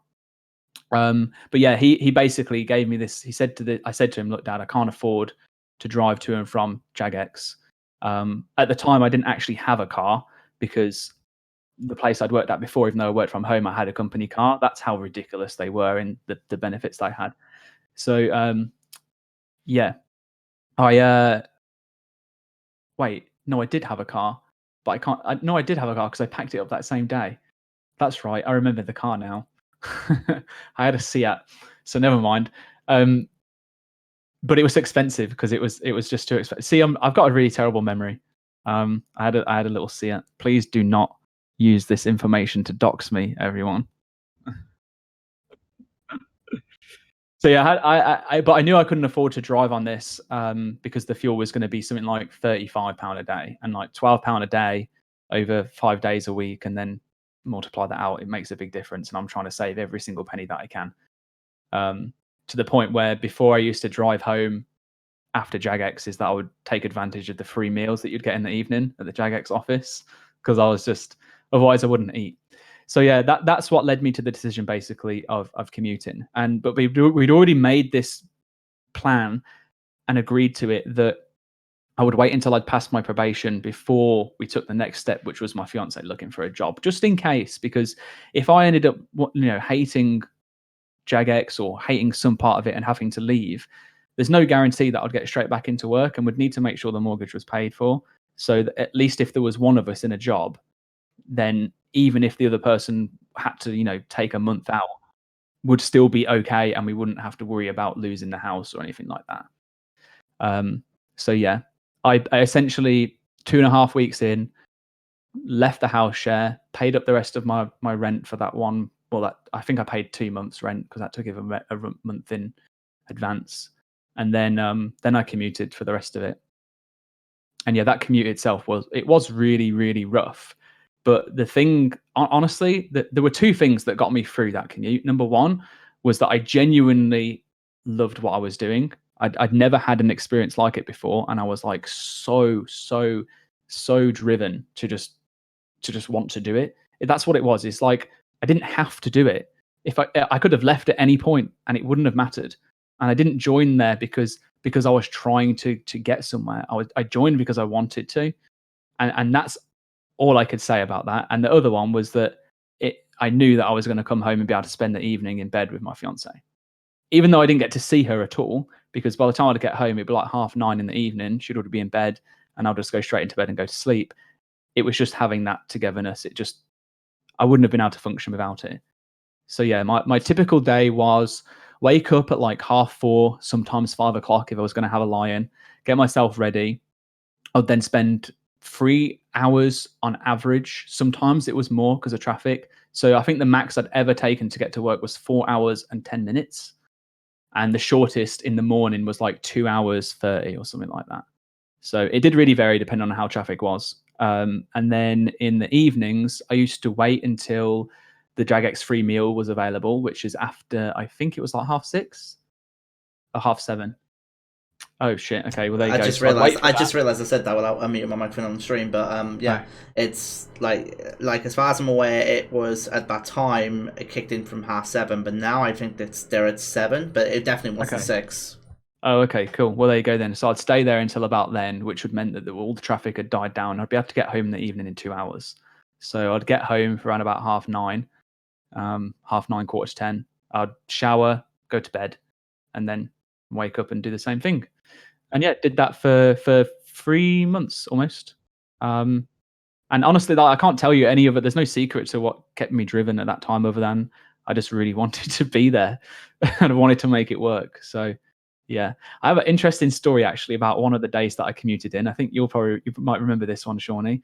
So I was in that little KA, and I thought it was going to be the end of that little KA. Actually, I was really upset because I genuinely did love that car. That car is going to hold a very special place in my heart, because the fact that like without it, I just wouldn't have been able to make any of it happen.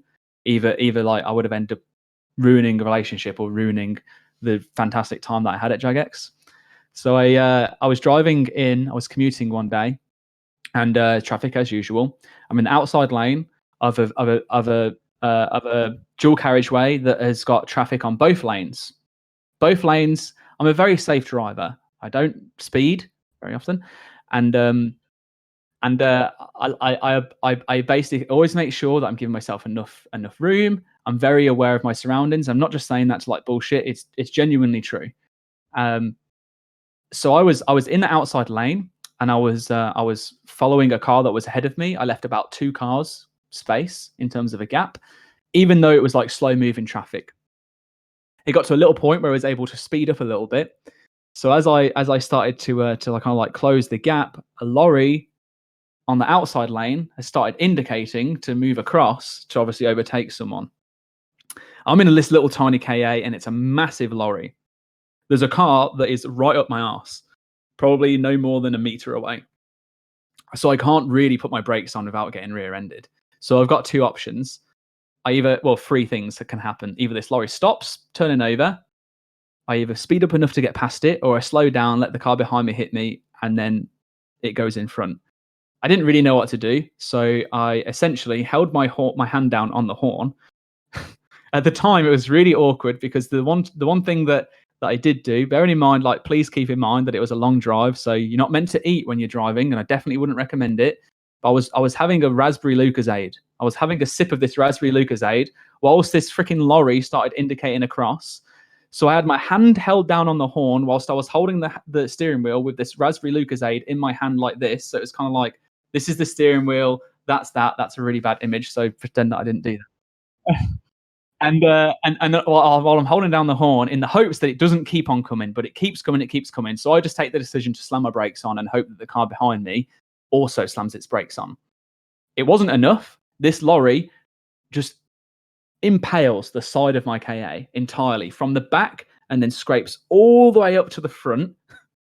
I end up squeezing raspberry Lucozade all over myself. I am head to toe soaking fucking wet of raspberry Lucozade, pissed off to the max, and now suddenly found myself jammed up against the central reservation on this dual carriageway with a completely totaled Ford KA.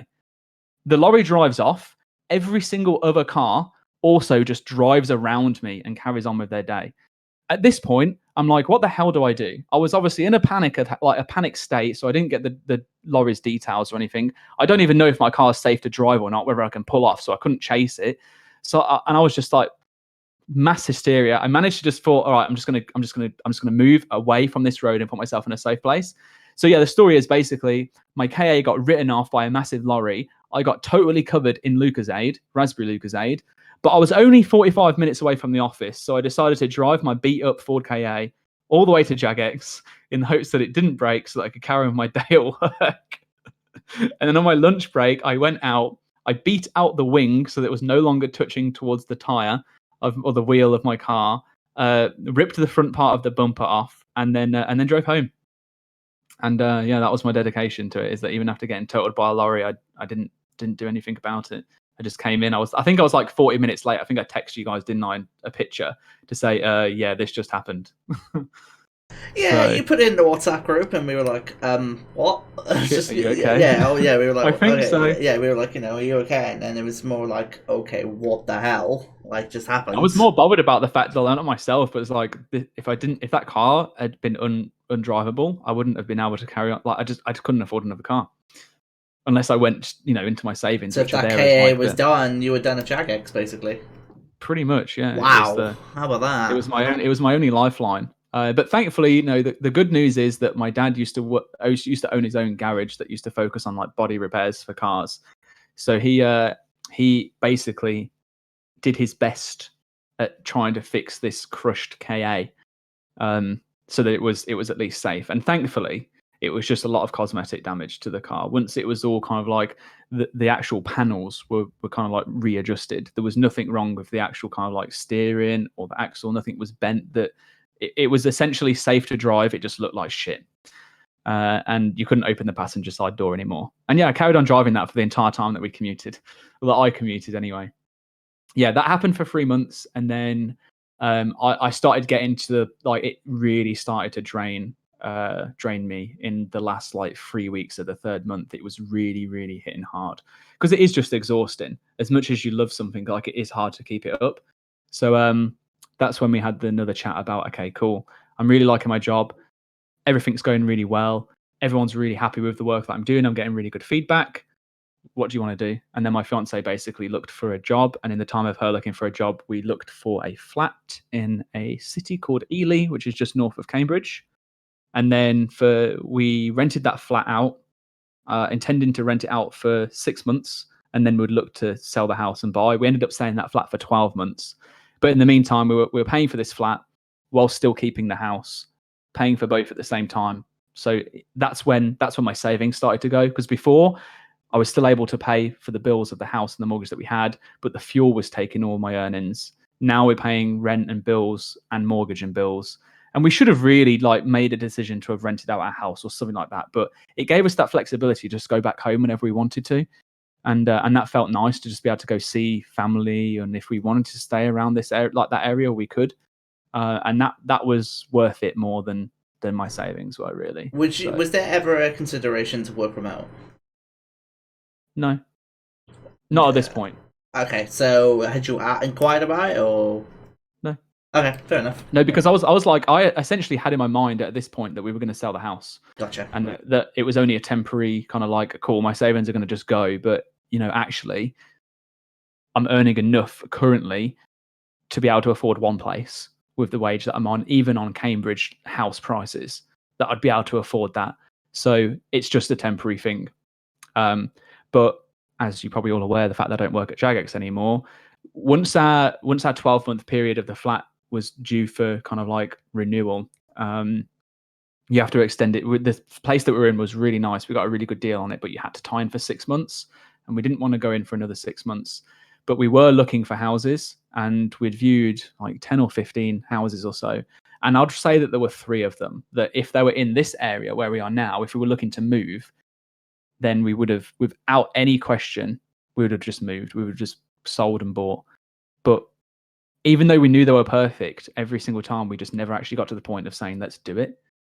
So I decided to just turn around and just ask. And I was like, why is this happening? Why aren't we either of us just saying that, why aren't we just agreeing and just saying, like, we weren't, not to say that we were arguing, we both said we really liked the houses, but we were always telling ourselves there might be something that's a little bit nicer, maybe a little bit less money.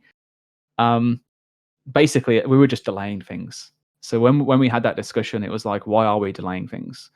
And I just said, I miss my family. My parents had kind of got ill at that point, not drastically ill. Like my dad was kind of like bedridden for a few weeks with flu of some sorts, and my mum ended up catching the tail end of that for a week or so. So it was nothing serious, but it really just put it into, like, the thought started coming to my mind of like, what if something did happen and I needed to be there? I'm 3 hours away. Like, that's just ridiculous. And also my little brother had just had a kid. So I've got a nephew at this point who's 1 year old. And I went from being able to see him. No, actually, he would have been just over one, because for the first like 2 months or so, I got to see him almost every single day because I was working from home before I joined Jagex, and I could go whenever. And then I suddenly went to only seeing him like once a month, and that felt shit as well. So all these things kind of like came together, and I just said, I haven't said yes because I miss home. Why haven't you said yes? And she was like, because of the same.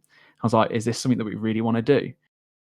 And we both just said no. Like, we didn't really want to do it. We didn't really want to sell. We did, even though we both really liked Cambridge and I really liked my job, and my fiance was doing really well in hers.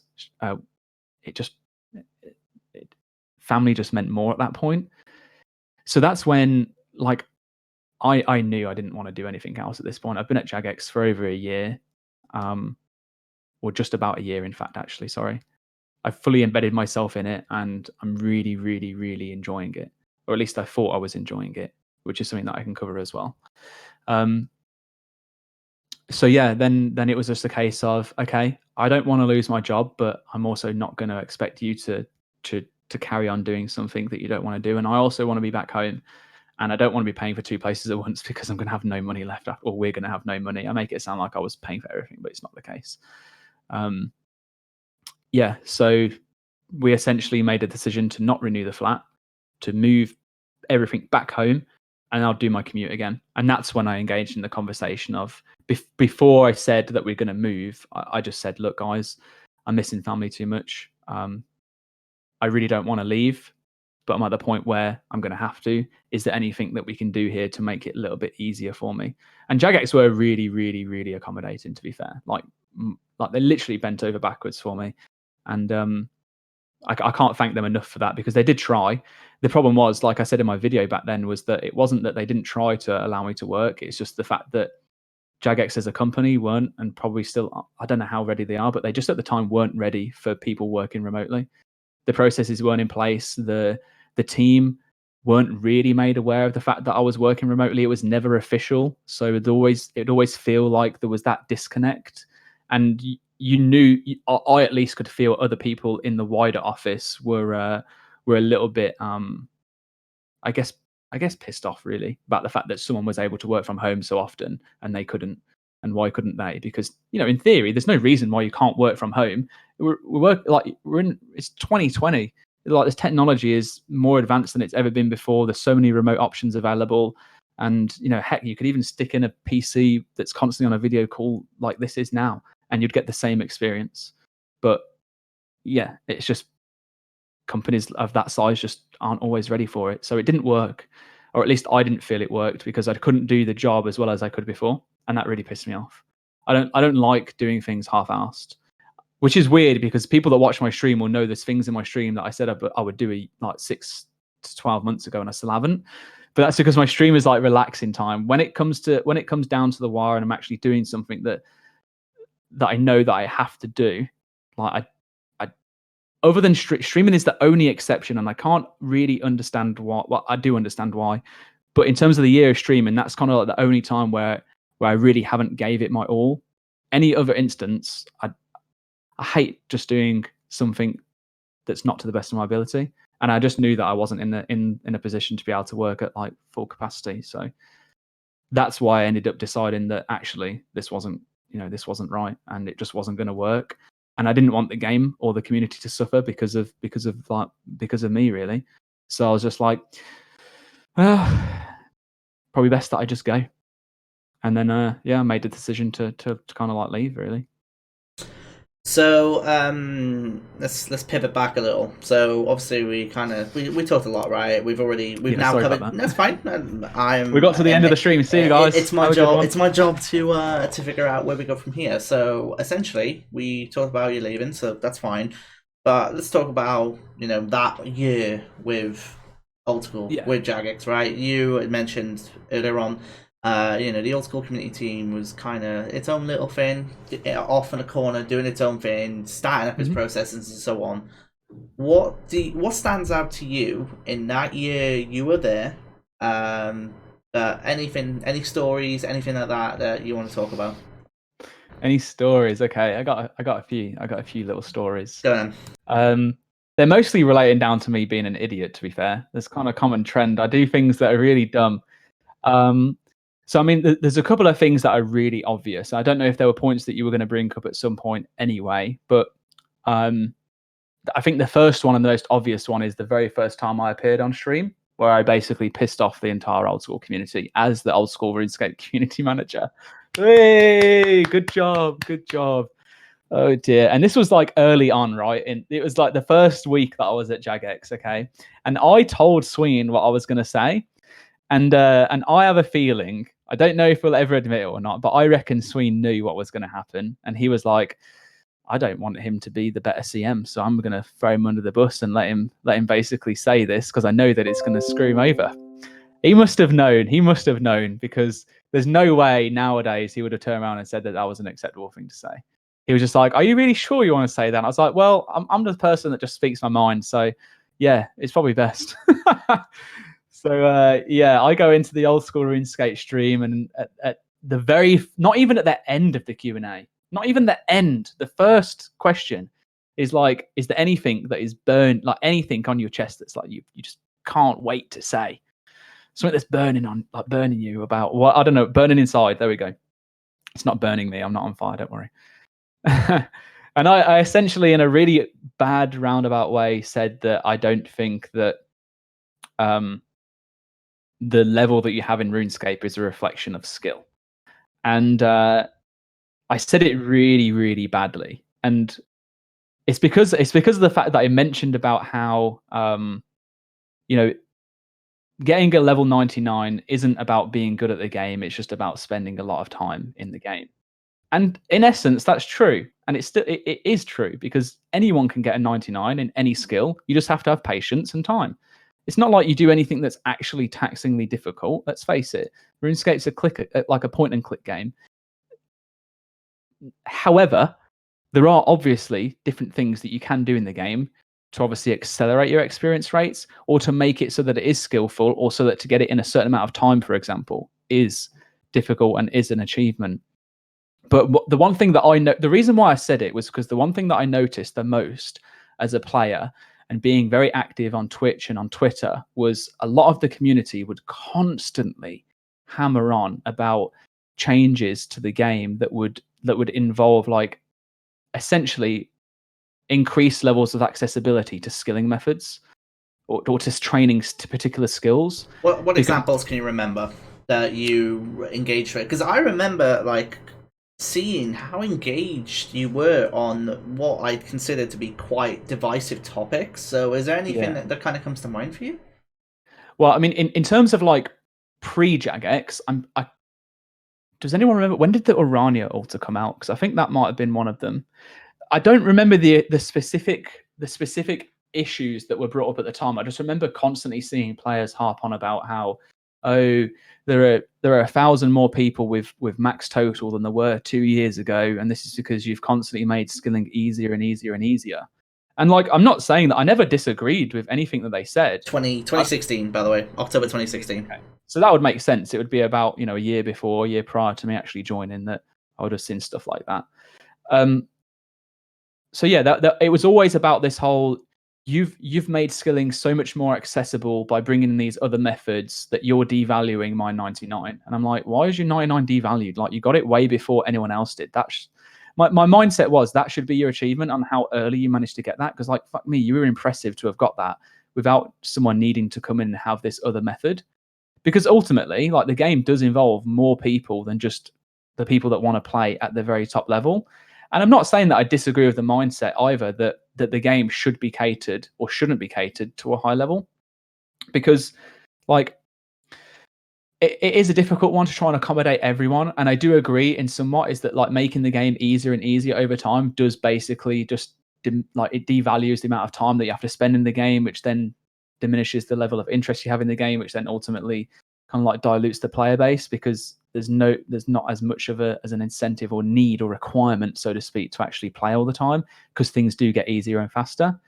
But to turn around and, like, be so upset, I just didn't understand it at the time. I didn't get it. And I just thought that the best way to tackle it would be to say, I personally don't see that as a problem. I don't think that a level 99 is a sign, like, of an like, is a sign of skill, because anyone can get it.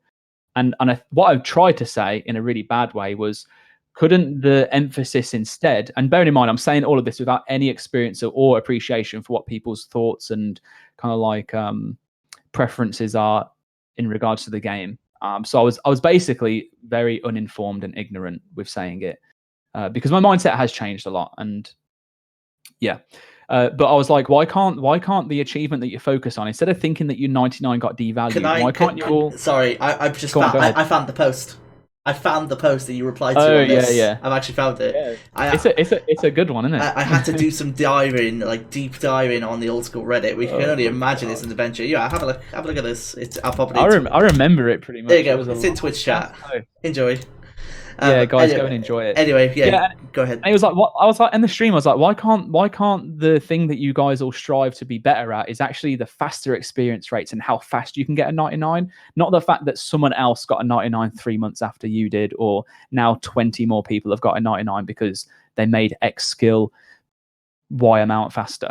But yeah, like I said, it was my first stream. I was extremely nervous. It was the first time I've been in front of, well, any more than 200 people on my Firecape stream, yet alone like 5,500 or 6,000 people that were spamming chat. And before I knew it, I stumbled up a lot. I'd done a terrible way of explaining what I tried to explain, and everyone was basically demanding that I got fired. So if you read that Reddit post, you will see that it's a position to get the new community manager, Mod Ayiza, fired. And yeah, when I saw that afterwards, I was honestly, I've never felt so distressed in my life. This was like, actually, other than the panic attack that I'd had like a couple of weeks, like 2 weeks after this happened, So like my first 2 weeks were really rough, but it was my own fault at the end of the day. So yeah, I saw this post and I knew immediately that I needed to rectify it. So what I did on my own back, without actually speaking to anyone at Jagex, which you later learn on isn't a very good thing to do, because sometimes you can let your emotions get the better of you, which can put you in a position where you end up portraying yourself completely the wrong way, and it comes across completely the wrong way as well, and just can make things worse. Thankfully, I feel like I managed to nail it, because I just spoke from the heart and I was just truthful about the whole situation. And as you can see from the actual Reddit post, my reply ended up getting more kind of like positive reception than the initial wanting to fire me post did. And I think that's just down to the fact that, yeah, I kind of like explained what I was trying to say properly. But my God, the next day I came into the office and I'm not even kidding you, every single person in the office knew about it. And everyone was like, hey, mod fired. Everyone. That's how they first greeted me. Were they really? Everyone, yeah. I think that's honestly, I think that's horrendous. If you want to, it wasn't in a bad way. Like, they weren't doing it like maliciously. But I was just like, I was like, oh my God, what do you mean? How did you see this? And I was just laughing it off, like, oh my God, I'm gonna actually get fired. If that's like, do you know the funny? Try and guess what happened after next gen when I came in. The exact same thing. And at the time, I get it was banter, but when it's like something that you're passionate about and you're literally shitting yourself. I was 3 days into the job. Yeah. Like in my case, like I it was horrendous. Like, because next gen happened, and then I was let's not, yeah, I'm sure you do. So next gen happened, and then I've never told this story in full actually, so I'll do this really quickly. So next gen happened, and the stream happened, and the Twitch stream I turned off successfully in my rush, but I was using XSplit. The streaming studio back in the day was using XSplit, and it was ingesting to the YouTube live stream feed as well, and I didn't know. Hence why that clip exists.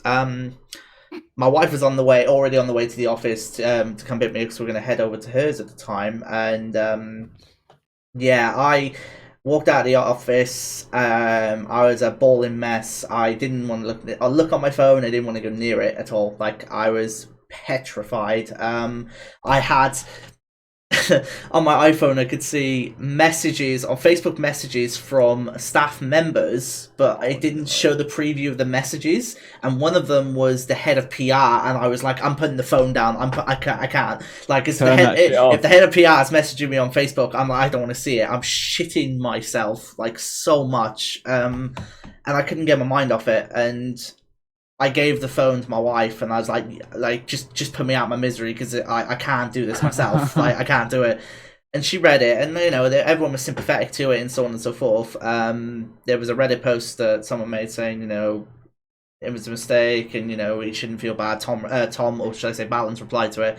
It's like nothing's going to happen, and so on. But even after all that assurance, I don't know why I was still shitting myself because, and then when I saw the PC Gamer article, I was like, I can't, I've just done marketing for an unreleased game that's now on the internet, and I'm like, I can't deal with this. This is horrendous. And then, but the banter when you come into the office, everyone's like, oh man, you're gonna get fired today, and I get it, but at the same time, I was like, it was there, so I fully get your pain. I'm glad you can relate to it. Yeah, you get it. The good point is on that is like it was just banter, because the first thing that happened was that Matt Kay pulled me aside and was like, "Look, do you need help with this? Like, don't worry, it's absolutely fine. Most of us are just laughing about it.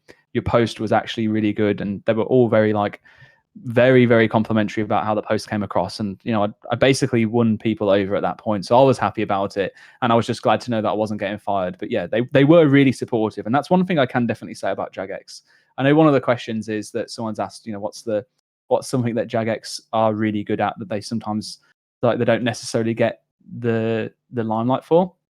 And in my experience, it's more than likely not going to be the same for everyone else, because I guess it's dependent on the department that you work in, the team that you're with, or just what you're doing as an individual. But I personally felt like Jagex almost always had my back when it was needed most. And even if there wasn't a process or procedure in place, they tried. And I'll never forget that side of Jagex and how much they did for me. Because I do genuinely really appreciate it, even now to this day. So yeah, that post, however, I say it was ridiculous. I didn't sleep the entire night. I was looking at Reddit, every single comment that got posted on all of the threads, and I mean every single comment. and yeah, then I came into the office the next day, and I was like, holy shit, that stream itself, the VOD. I don't know if it is now still, but for about 8 months after it happened, it was still the most viewed VOD on the entire Old School RuneScape channel. Which means that would be on the RuneScape Twitch channel, because of course, Old School didn't have the Old School RS Twitch handle back in the day, so it may still be there, but I'm not too sure. I'm pretty sure now Twitch get rid of stuff after 9 months unless you archive it. Unless you highlight it. Yeah. So I don't think it'll be there anymore. For that time, it was the most viewed VOD, and I was like, hey, cool, that's fair enough. Well, definitely got my name out there. So that's that one. Obviously, my rectification was the post, and then from there on out, actually, it was like, I think people just realized, what it was, that, it was just a mistake. It was a genuine, honest mistake, and my intentions were actually quite pure, and I'm not the next mod MTX, essentially, is what they thought. I'm actually the complete opposite. Like, I wanted to have more emphasis on the kind of effort that you put in for the reward that you get, because I loved that part of it. I loved seeing how far people could push the game. I just did a terrible job of explaining it. Another terrible thing that I did in terms of a story is on Old School RuneScape's 5th anniversary stream. Anyone remember a little place with a tree and some birds? Three nights of pretty much no sleep from that. That was by far the worst and the most regrettable thing that I did. Give us some backstory here then. Yeah, so imagine this, okay? Huge hype over the wonderfulness that celebrating 5 years of old school RuneScape being around is. Huge hype surrounding it. We've planned this really nice stream that's got like a great cake and everything else. There's some really good J mods on there. We're just gonna have a really nice time and essentially just have a chat, mess around a little bit, do an extended Q&A, and then do some segments with different mods. And one of my segments was J mod goes trolling. And it was meant to be just like light-hearted trolling, which at the start it was. And we had something like 10 or 15,000 viewers at the time. It was pretty big. And I was just going around, spawning bosses, or I would not spawning bosses, putting myself as a boss. I would spawn a load of pets and kill myself so that they would just appear, so that someone doing Bandos got like 25 Bandos pets just suddenly appear. Same at the GE. And then I turned around and I was like, oh, what should I do next? And Wolf jokingly said, I know where you should go. And I was like, where? And he was like, go to the trees. And I instantly knew that he was talking about Ape Atoll, because I remember, I think there was probably some point where it got brought up about, it was just before Qual Month, or around about a Qual Month that was on that same period, where one of the suggestions was to make the snakes that are in that area no longer aggro the player, because it can actually really mess up the setup, or I think anyway, the setup of the birds that you use to actually have this tick manipulation method work at these teak trees at Ape Atoll. And I'm never against or for any updates, really. Obviously, there are my personal opinions, but when it comes to being a community manager, as much as there are many people out there that don't believe this and always try to campaign against me for it, I don't understand why. Is that my personal opinion had absolutely no impact on the work that I did at Jagex, because I didn't care about what my opinion was and actually making that opinion happen in game. If I thought strongly that something was wrong, then yeah, I'd fight for it, obviously. And if I thought something was really right for the game, I would fight for it. But that was thinking it was right or wrong based on what players thought, not what I personally felt. I'd never try and get anything in terms of my own updates into the game. I would now if I was there, because I really want elf ears added into the game, and I'm really pissed off that we've got cat ears but not elf ears. I'm not pissed off about the fact that we've got cat ears, by the way, because that's great. It's the fact that we've got them, but we don't have elf ears as well. Like, this is complete and utterly unacceptable. Okay, that just no. I need elf ears. I've been asking for them for ages, and it's still not happened. And the next thing that's going to happen is that we're probably going to end up getting the goblin goggles, because everyone, including myself, has now got them on their profile picture. But that's not going to happen before elf ears. Mark my words. So anyway, yeah. So I never used to use my personal opinion to kind of like push anything in. It was always about what would be best for the game. And this update was one that was kind of like, I remember at the time the way that we did quality of life back then was like, I'd get together as much as I could from the community. I'd kind of try and cleanse it so that some of the stuff that you would get would just make no sense. And it would be like one liner and it'd be like, what the hell do you even mean? So I'd talk to a few different players, ask them what they thought about it, and just try and get more of a perspective and put that together, and then see which ones actually would have a good impact. Is it going to be good for the game? Is it going to make players want to either like go back to this content or continue doing the content, or is it going to make them stop doing the content? Those are the kind of things that I would think about, whether something should or shouldn't be included in one of these kind of like first drafts of a blog. And I don't remember why, but it was almost like a unanimous no about changing the way these snakes worked. And I don't think it was anything malicious in the sense of they didn't want people to tick manipulate. It was more just the fact that it's always been that way. Those snakes have always been aggressive, so they should stay that way, because it's true to the way old school was. Even though obviously, there are many things that have changed now that were true to the way old school was, but that's the only reason that I can remember why it wasn't done. And it was pretty minor. There was, in all fairness, it would have been really nice for the small percentages of players that did do that tick manipulation method. But if we didn't change it, the people would still tick manipulate. They wouldn't stop doing it, and it wouldn't cause people to want to quit. So in the grand scheme of things, it wasn't exactly like a big deal, but it was something that we talked about in the office, which is why I believe at the time it was mentioned that I should go there. So I went there as just a joke, as an invisible JMod, and I find some player after going through a few different worlds who is tick manipulating some birds to be able to attack, to chop the trees. And basically, I don't care whether you believe me or not, because I know what it is in my head, and I know this is the truth. I legitimately did not know that you could attack those birds whilst they were being engaged with another person who essentially you let them box you so that you can use the combat that when they hit you, it interrupts your action. And that's how you do the method. It's like the bird hits, you chop, bird hits, you chop, bird hits, you chop, that kind of thing.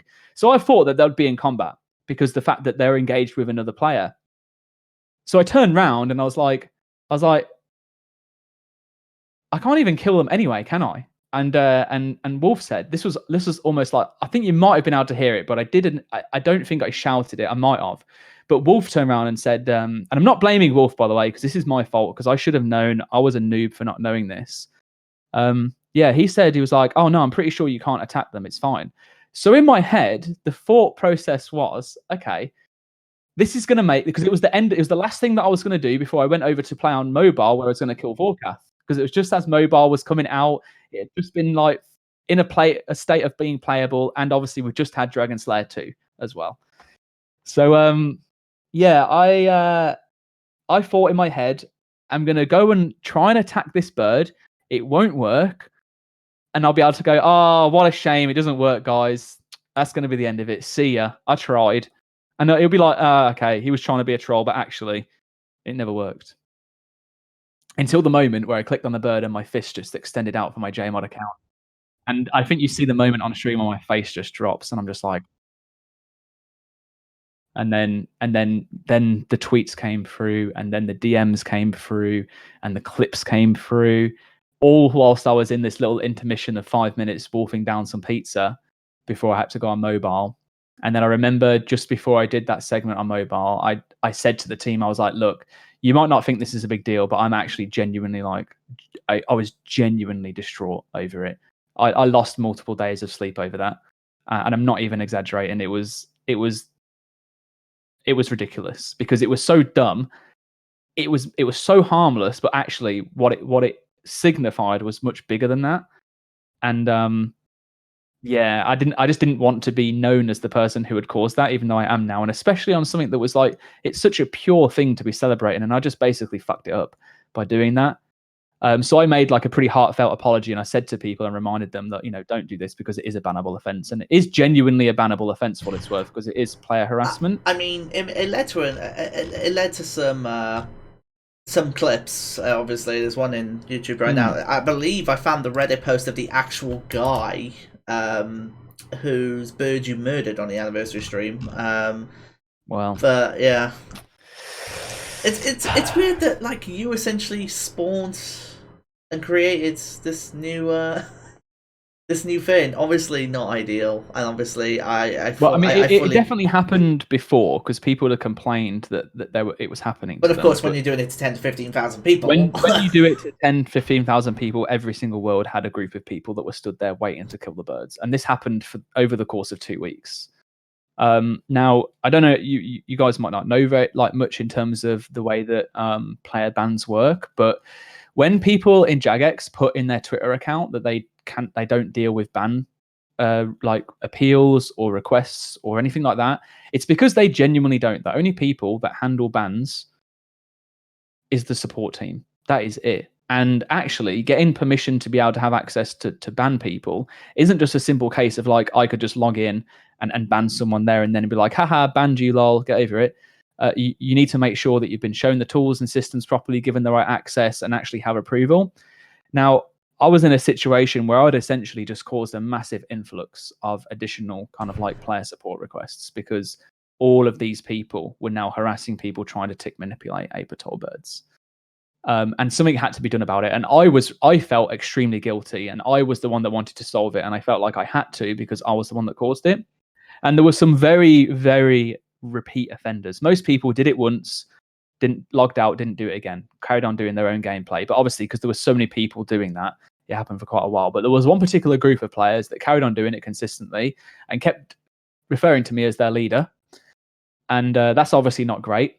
So I asked them politely through messages as a JMod account. I think I joined their CC at the time, and I said, please, can you stop this?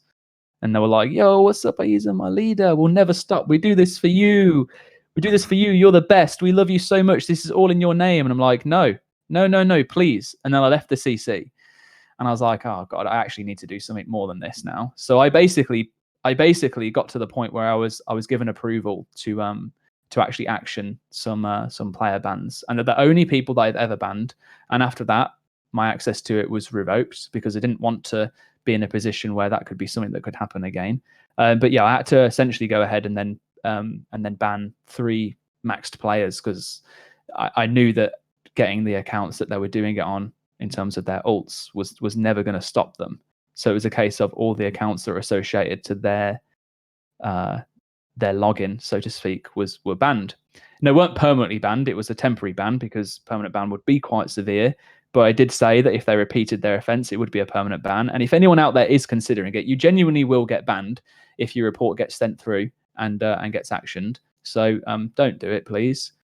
But yeah, I ended up having to. I essentially spent the next few weeks in incognito. I was basically undercover as an invisible JMod hopping. But I basically would teleport myself to the middle of the sea, make myself invisible, and then go to the Apatoll area, wait there whilst I was doing other work, see who the repeat offenders were, log down their names. I would then hop world, but when you hop world, your JMod invisibility disappears, and I didn't want people to just see mod Ayiza suddenly at the Apatoll area, so I had to go teleport back to the middle of the sea, make myself invisible, go back over, so I could try and follow this trend of like who it was that was, I'm not a support specialist. I don't know how to action bans efficiently, so this was the only way that I could do it with what I knew, and I didn't want to pester a team that I'd already basically caused extra work for any more than I had to, so I kind of took it upon myself to basically sort that out, and I did, and eventually it did die down and stop. But I'll never forget that, and I genuinely do still to this day regret it. But it's one of those things. It happened. A lot of people found it really funny. I just don't find the humor in it. You can't regret it because, in my opinion, like I can't regret the next gen thing because I didn't do it deliberately. If you did it deliberately, there's a regret. Yeah, right? I know, but it's not. It's like I did do it deliberately, but I didn't do it with the intent of like I didn't know it was going to happen, but I should have known because it's so obvious that it was going to. It is what it is. It's one of those things now that it's done, it's happened, and I am over it. But I will always regret that. So it's just one of them, Your story of banning, I don't know why this just triggered something in my head, but your story of banning people. Oh my goodness! Hello, Balance. I see you in the chat out of the blue. My God. Is he chilling around? Yeah, he's chilling. I see him. Saying you're was it good? Yeah, thank you. Yeah, so I've never told this story before. So CM don't ever ban players. That's the thing. And there was these botters, and it was obvious. And in my very early days of CM, I just banned the botter, and I left. I left a comment that I thought was an internal comment. On the accounts, but when you're banning, you were leaving a message. Nothing bad. It was just I wrote another one of those damn bots ... and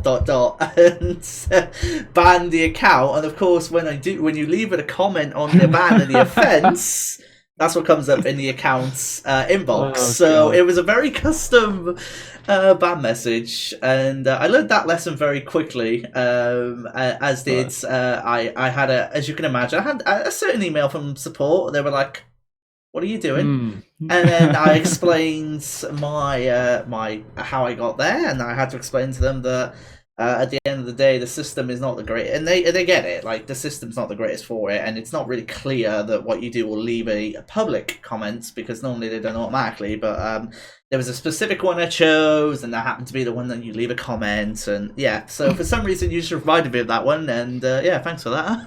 Well, what I'm going to say is I'm glad my first experience of banning was by the books, because that would have made it even worse.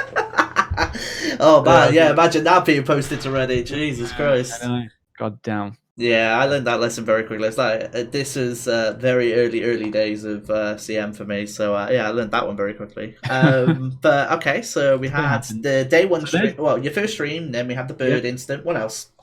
Yeah, so those, I think I would probably say those are, unless I'm mistaken, there's obviously a few little things that have happened in terms of tweets and stuff, but in terms of controversy, I think those are the two kind of like biggest things that I did that were really, really dumb. Because I've done dumb things and I've said dumb things. We all have. It just happens. It's just part of being human. But those were like the most obvious. If anyone has any others that they want to remind me of, feel free to just tell Shawnee, and he can poke me. But one of the other ones that I personally find quite humorous, which isn't a funny incident or situation at all, is regarding the max cash glitch that happened in old school, where like I think if you killed a player and they were holding a stack of some item, that item would then turn into a max stack of cash. The good old money pouch for RD Knights change. Now, I was actually on holiday at the time that happened. I was having a week away in Portugal. And at the exact moment, actually, in fact, I was just about to go and explore some cave systems. Right now, Alex, I curse, is sweating right now. I just thought I'd make that a little bit clear, just for those who can't see the chat when they watch this back on YouTube. No, it's fine. It's fine. Don't worry. There's nothing. I'm not going to say anything bad because it's like the part of it from my end is like I was kind of like just laughing, not in a bad way, like haha, this is like haha, that's so funny, ha ha ha ha. It was like it was so I was laughing because of how ridiculous it was. I was just like, what? How did So a laugh of bewilderment is the best way. Yeah, it was more of a it was more like a oh shit laugh rather than anything else. But I was in Portugal. I was just about to go into literally the group was walking in to the cave system. I had no signal apart from every now and again I'd get a little bit come through. And one of the things that was a problem with me working at Jagex, which I touched on in my leaving video, is that I very quickly got very, very obsessed with my job, like to the point where it genuinely took over my life. And I can cover that if we've got time. But I would very rarely spend any more than 5 minutes without checking my phone, whether to see if it was like a notification on Twitter or maybe to see if someone had posted something new on Reddit. And I'm not kidding. It was very obsessive and it was very unhealthy. And I only realized that after leaving. But I would constantly check. And in the one moment that I did get signal, 2 tweets came through. And one of them just so happened to be a picture of Perp with his shocked face and max cash on the floor. And when I saw it, I was like, oh, someone's put together a meme. It's like, that's funny. And then the next tweet above it was like, oh God, Jagex effed up again. How did they manage to do this? And I was like, okay, something's gone on here. So the first place you do when anything happens is check Reddit, because Reddit love drama. So I checked Reddit, and at this point, I've got no signal. So what I've done is where this cave was, I'd love to remember where it was called, but it was basically, we were on like we were in a cliff, and not in a cliff, we were on a cliff edge, kind of like an area. It was like the cliffs right by the sea, and to get to the cave, you kind of like went down a big hole. Caves are in holes, by the way, in case you hadn't wondered. But the only place that I could get signal was standing on the fence that was on the edge of this cliff that was where the sea was, and holding my phone up here. So I was standing on this fence holding my phone up whilst my fiance, and we went away on holiday with her parents because, well, obviously I was explaining the situation before, we didn't really have a huge amount of money to spend. They were going on holiday. They'd already had a villa. There was a spare room. They said, just pay for your flights, you can go. So it's like, cool. My fiance and her family are waiting to go into this cave. I'm stood here on this fence with my phone up, trying to get enough signal so that Reddit would load. And then I see it. They start coming through these posts of max cash glitch in old school RuneScape. So I text Sween, and I just said to him, I was like, mate, like what's happening? And I literally just said to him, I was like, mate, what the hell is going on? I've just checked Reddit, and people are saying about max cash glitch ? And he responded to me again. I was waiting there, moving my phone around. I got the message come through, and his message, his words to me, as clear as day. I remember it was. He said, Ben, imagine the worst thing that could happen to old school RuneScape. And then the next message comes through, and he said, now times that by 10. And I just went, what? And then he responded, honestly, dude, somehow there is a dupe. There is a glitch that lets everyone get max cash. And I just went to him. I just said, good luck. I'm going inside a cave now. And I put my phone in my pocket. I walked over to my fiance and her family, and we went into that cave, and I enjoyed the heck out of the rest of my day until we got back to the villa where I had Wi-Fi. And then I finally realized what had happened. But I was at that point where I was just like, nope, I'm not doing it. I'm not having any part of this. Oh my God. But that was like, to me, that moment was like, holy shit. I was just so glad of the time that I could have been away. I couldn't have picked a better time to have done it. And I feel for Sween so bad because he had to handle that all on his own. And yeah, everyone else in the office was just like completely going mental from what I hear. And I came back like, nicely tanned, all jolly and happy. Like, so guys, that glitch was good, wasn't it? You really solved that one. And yeah, that was just. Oh dear. So yeah, that was a great moment. Another one that I won't forget. But I think it was handled pretty well, all things considered. Like, it's one of those difficult. I think that was the first time ever rollback in old school we've ever history. done a rollback. I mean, I remember this clear as day because I said this in the Maz interview, but I was in the Slack chat at the time because I like to be in both games Slack chat, so I tried to help any way I could, basically. And I remember seeing, like, there was a concern they had at the time, which was, can we actually even roll back? And I remember, Tom literally just said it. Like, Tom literally said the same thing to Sween, by the way, which I don't know if you know this. He just went, good luck. That's all he said to him.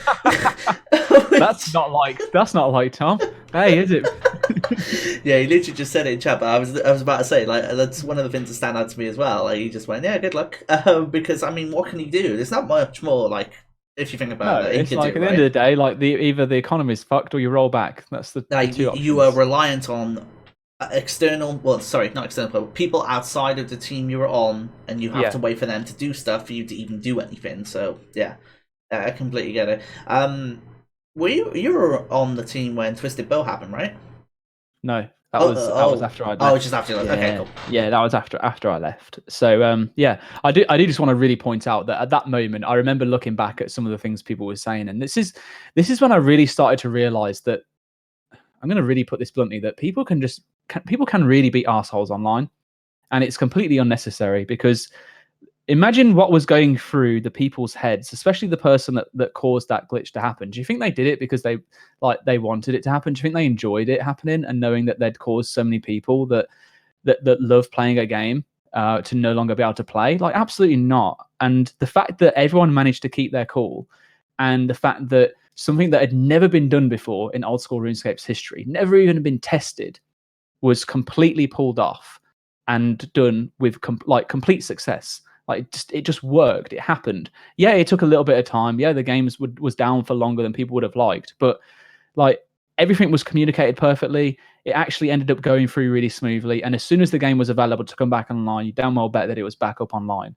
And there aren't many, if any, gaming companies out there that you can genuinely, truthfully tell me have the same level of communication and like commitment to making sure their players are always happy than what Jagex do. I mean, if we're looking at rollback in the industry, like Destiny 2 very recently have had to do 2 sets of rollbacks. Like, it's a very rare occurrence to see rollbacks in a game. It's a huge deal, because rollbacks impact so many. Like, people wouldn't have even known that dupe had happened, that glitch.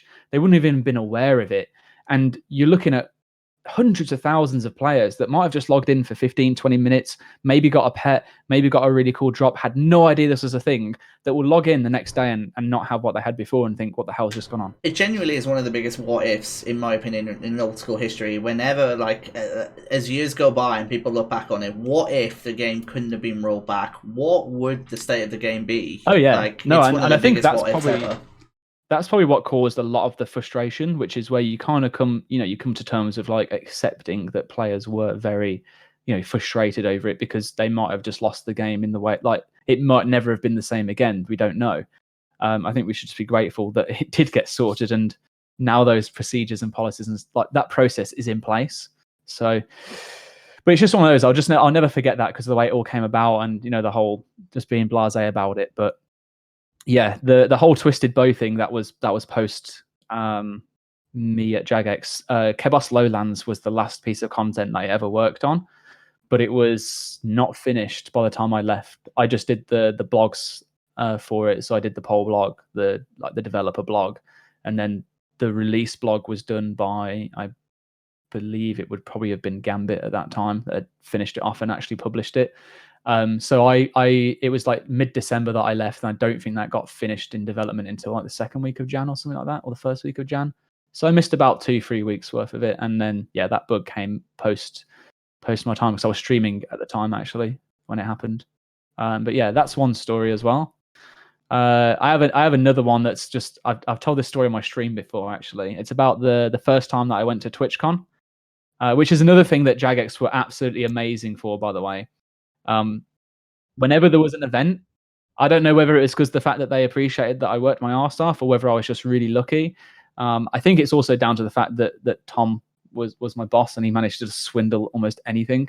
But I got to go on trips all the time, and I was very, very grateful to have done that. Felt extremely bad, and on multiple occasions asked to not go and let other people go instead, because I went to TwitchCon after being at the company for a month, and that just felt really wrong when the people that had been there for years and hadn't had the chance to even like been offered to go. But I'm glad that I did, because I had a really good time. So sorry to those that didn't. I tried. I really did try to say that I didn't want to go. I know that I did want to go, but I'd rather someone else did in my place. But I got to go to TwitchCon twice. The first time we went to TwitchCon was in Long Beach, and we stayed in a really, really nice hotel. It was a Japanese hotel, and they had kind of like the bottom level of the hotel, the entirety of it was essentially glass, probably like 4 meters or something like that tall. I don't know, I'm pretty small, so it probably was only like 2 meters, but it feels like massive because I'm like a hobbit. But it was like floor to ceiling of like glass. And the first night that we got there, I'd been awake for something like 40 hours, like taking into account the time that we got up to get the flight. The flight itself, I couldn't sleep on. The day that we spent in America, and then we went to the Discord party. Now, Discord parties, if you've never been to one, they are, and I'm going to use this term, they are lit, because the entirety of it is free. Free bar. There's young me with a group of people that I really like hanging out with, that I got some really cool influence or content creators, which are also my friends that I'd only just joined Jagex, so I'd been speaking with them for so long. It was literally like the best group that could ever have gone for me personally. So I was in such a great like headspace with a free bar. I demolished that free bar. I would got absolutely bladdered. We then went out to a bar after we were at the Discord party and continued to get bladdered. But the real story comes to when we actually ended up going back to the hotel. So we get out of the Uber. It's about 3 o'clock in the morning. I am completely legless, but I'm still able to kind of like hold myself. I can walk. That's a good sign. I can walk. So there's the group of us. I think it was myself, Archie, Sween, Stone, and Guns Chili. We were the only people that managed to survive this long. We roll out. We start walking towards the lobby area of the hotel. And remember, it's glass. It's glass all around. And you can clearly see there are 2 pillars that don't actually hold anything up, but 2 pillars, a carpet, and a nice big double glass door that you obviously go through. And we walk in towards it, and then suddenly I, for whatever reason, decide to just go and just go completely sideways and just walk off on my own. And instead of walking through the door, so here's the door, here's another window, and this window, this is where the desk is for the lobby people. I just decide to walk straight into that window, face first. Like, you literally hear the dong of my head. Like, this dome, I'm surprised it didn't smash the whole hotel down like a bulldozer. But I just face plant and then go straight to the floor instantly. I'm just gone. But I found it so funny that I'm pissing myself laughing, obviously super drunk, that I just smacked my head full pelt. I got told that the people who are working in the lobby were pissing themselves laughing the whole time. My forehead imprint was just there on the window. So the problem with it is that part itself was absolutely hilarious, right? It's the first night. I've basically broken my face. This is about 3 o'clock in the morning. I remember lying on the floor. I remember laughing. I remember everyone else crying of laughter at me. The next thing I remember after that is that I'm in my hotel room in the bath, and the bath is filled with water, and my phone is in my hand. So I'm lying down in the bath, and my phone's here, and I look to my phone, and it's suddenly 5:30. I'm shriveled up like a raisin. Like, I've been in the bath for I don't know how long for, but all of my body is like I look like literally a raisin. Like, I've dried out. It's so bad. But my phone is somehow completely intact and still here. And there's a champagne bucket filled with ice on my table that has now melted. It was just filled with water. So I somehow ended up running myself a bath, getting into the bath, falling asleep in the bath, and then waking up 2 hours later. And then for the entirety of that week, there was a huge lump on my head. If you thought this couldn't get any bigger, believe me, it gets bigger. It was literally here. It's just like, it's like you'd put an egg inside my forehead. And I had to deal with that for the rest of the time that we're there. Whenever it got too hot, it would really, I messed myself up. I couldn't think straight for the rest of that week, but it was a bloody fantastic week, I can tell you that much.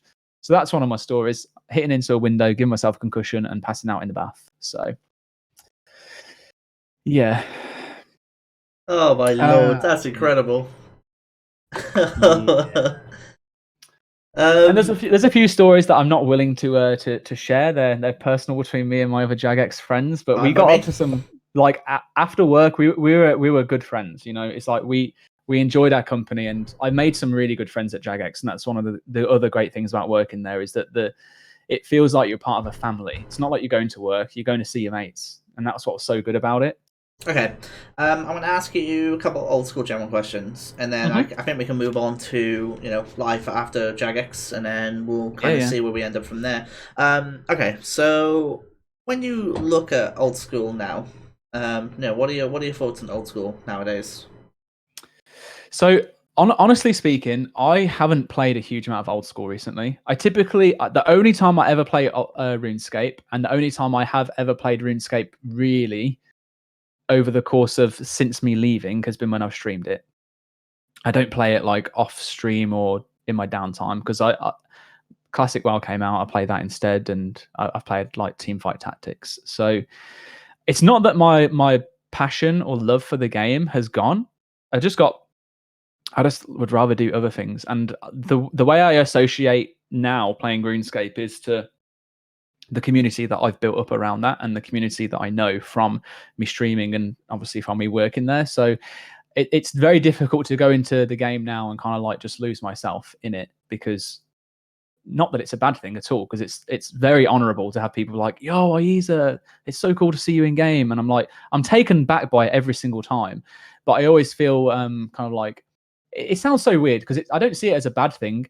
I just feel compelled to to have that conversation. I don't ever want to ignore someone, and I always feel terrible if I do ignore someone. And it's not like it's ever that I'm being pestered or that it becomes a problem. It's just that if I'm going to play now, if I'm going to do anything in the game, I want to make sure that I'm doing it where I'm in a headspace where I actually want to be able to have those conversations and chat to people. And that's why I typically now only play it when I'm streaming, because I get to talk to the geezers, I get to talk to the people that are in game, I get to have that nice kind of like time in that community. And then aside from that, I can play other games and have the enjoyment out of playing a game rather than having that interaction elsewhere. I still love playing RuneScape. Don't get me wrong. I still have a lot of fun on my hardcore Iron Man and still progress it. But streaming it really, really kind of like tested my patience in general. Not with the game, but playing RuneScape every day, all day, really burnt me out. And I went into a really, again, I've got this common like trend, it seems, of like going into a dark place. I struggled really hard probably about 6 to 8 months into streaming full time, which changed the way that I started looking at things really negatively, and that started coming across in things that I would say on Twitter, whether it be about updates or whether it be about reviewing a particular blog or just in general. And I'm not that kind of person. I don't even think that way. It's just that as a really shit excuse, in the headspace that I was in at the time, I was just constantly angry. But it wasn't that I was angry at the team. It wasn't that I was angry at the game. I was angry at myself, because like I wasn't doing as well as I should have been, or felt like I should have been doing streaming. That affected me. I was just becoming miserable, basically. And it wasn't until basically I realized that was happening, and I kind of took a break from tweeting a lot on social media. I just like stepped away from all of that, because I knew that I was going down a route that I didn't want to go down, and it was changing my perception of the game and of the updates and stuff that was happening for no reason, because I didn't even feel that way. I think the way I look at old school now, to answer the question, is that I really like what is happening with old school. I just think more needs to happen, and it needs to happen in a more like inclusive way. What do you mean by that? So I feel like there's so many big things that could potentially happen that just aren't happening. And I think that we're at the point now where RuneScape has got so many cool content updates. There's so many cool potential things that can come in, but there's nothing that's like really big. They're all little things that are making they're good little things, but it's nothing huge. Like Group Iron Man will be huge. A PvP arena would be huge. A new raid, for example, if it was done differently to the Theatre of Blood, maybe would be huge. We've had a lot of all these like medium-sized but very good updates, and I just feel like I personally feel like I am waiting for that next big thing to happen that could potentially say, holy shit, I didn't think that was going to be possible in old school RuneScape. Similar to the other things that, like when Theatre of Blood came out and the mechanics that were involved in that, when Chambers of Xeric was brought out and the stuff that came along with that, it's insane. Those big, massive updates that happened, I was super excited about them. I haven't really been as excited about the updates that have been coming out recently. Not because they're bad, it's just that they haven't been big enough to make me feel like I really care. Prifdinus is probably the exception to that. That was done, in my opinion, fantastically. I know there were some kind of like concerns about the graphics and the chat head models in particular. I personally really love the new graphical direction that old school RuneScape's going in. I think it's so unique. It makes the game look absolutely beautiful. Yes, it's different to how it is in original old school. I'm not a huge fan of the things like altering the chat heads to the point where they were in Song of the Elves. But, you know, like you do with anything, feedback makes changes. But in terms of the general art direction, I love it. But yeah, I'm just waiting for that next big update. So that's what I'm holding on to. And when I said about inclusiveness, sorry, probably should have touched on that a little bit more. Is that I feel like in the last 3 to 6 months or so, it's been so quiet. We've had news posts that have been coming out, and there's been the Reddit. When you mean quiet, you mean the outbound engagement? Yeah. Right. Yeah, I just like I remember back to the days where it was me and Sween. There would never be a moment where you wouldn't see us tweeting about things, asking for feedback, putting up a Reddit post, putting out a statement, trying to gather this from any source that we could possible. It might be because it's now just like, it might be that I'm just not looking in the right places. But to me, that seems like maybe that's a problem, is that I just don't feel like that level of interaction is there anymore. There's a huge amount from Ash, like there is always. God Ash, bless him, does an absolutely fantastic service to the game. But everyone else just seems to be a little bit quieter. Well, and Gambit's just left as well, right? Well, is he left now? Or like I think he's today would have been his last day, right? So I think now Gambit's I think it was his left, last week. So yeah, which makes it difficult because, like, for me especially, RuneScape, like I said before, is all about the community, and I just don't really feel like it's there. I feel like everyone is just so angry at the moment, which, if anything, that's probably completely. It might not even be that it's about the fact that I'm waiting for these big updates. It might just be that I just don't look at RuneScape in the same way anymore because I feel like everyone's so angry. It kind of puts me off. And the things that I look at people being so angry, like what are they so angry about? It just feels like you've got people that aren't being listened to. And it's probably because the way that they're approaching things is completely wrong. And they don't realize that the more you approach something in the wrong way, the less people want to deal with you, which in fact just snowballs. And then ultimately that engagement just gets completely shut off, like other games companies do, by the way. But yeah, I just don't feel like everyone is given the opportunity to actually say what they want to say. And that's probably due to the fact that there's no one on the receiving end at the moment, or it appears that way. I think like an honorable mention is Flippy. He's been doing a pretty good job recently, especially on Twitter. With the league stuff as well, right? Yeah, exactly. Very, very kind of interactive. I know Husky was for a while, but that's a situation in its own right, and it's probably understandable as to why he's a little bit quieter on social media now with the kind of wrath that was thrown upon him, pretty much unnecessarily. But that's just where I feel like, with the game being so like with the out of the game community being so angry and toxic, it just makes me feel like less. I don't know. It's hard to describe. There's no at the moment anyway. It's almost as if there's no kind of like burning passion. I wouldn't drive home from work and think about logging into RuneScape right now. I'd drive home from work and think about grinding gold in World of Warcraft. However, I would drive home from work, which I do every Thursday, and think, holy heck, I can't wait to be able to go home, turn on the stream, play some RuneScape, and catch up with everyone. So for me at the moment, that's where it's at. I want that to change because I do really love the game, but that's where I'm at. So you mentioned, obviously, you're waiting for the next big thing. Now, I have to Yeah. go back to the fact that there have been attempts to do big things. They've been shut down by the polling system. So what are your thoughts on the polling system? I love it. I wouldn't ever want to see the polling system go, honestly. I think there are updates that can happen and should happen without the polling system, but it's a very difficult one to get right because there are definitely things that should happen, and most of it is around integrity, balancing, and underrepresented communities. And by that I mean PvP, also high level community in terms of skilling and PVM. There are some things that just have to be done that at the end of the day, you are never going to please everyone. Someone's going to be pissed off one way or another, but it will help out a majority of that percentage of players rather than the minority of them, and it should be done.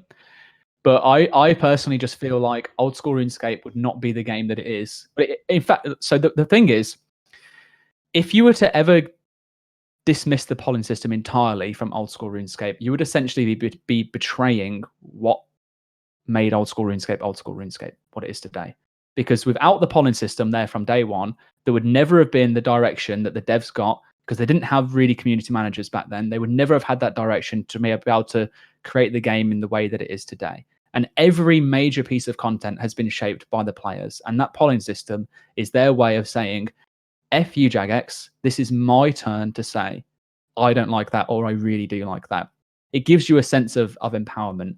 And that's good and bad. But I think that it's more beneficial overall than it is kind of like disruptive or has a negative impact. Aside from those things that I mentioned before, where there are things that just do need to be unpolled, there are probably things that would have happened in the game if the polling system wasn't a thing that shouldn't have happened. And the one that I'll mention is the partnerships thing when that was originally pitched.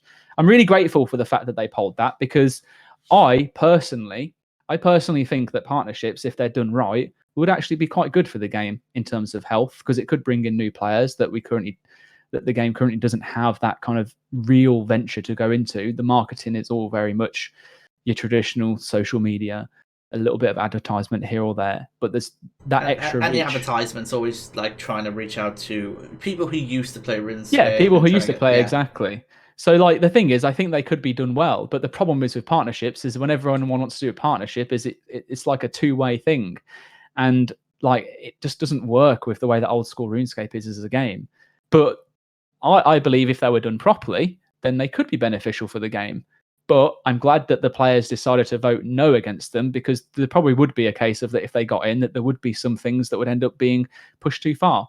And not because people really feel like they have to push it too far. I genuinely believe, by the way, when people say in the old school team that MTX isn't going to happen, there's probably periods where I was working at Jagex where I thought that there was a chance that it would, but that was probably just like more doubts in my own mind than actually having any solid evidence to actually suggest it, because every time that it's ever been brought up on a large scale from players or even internally, there's always been the same answer of it's never going to happen.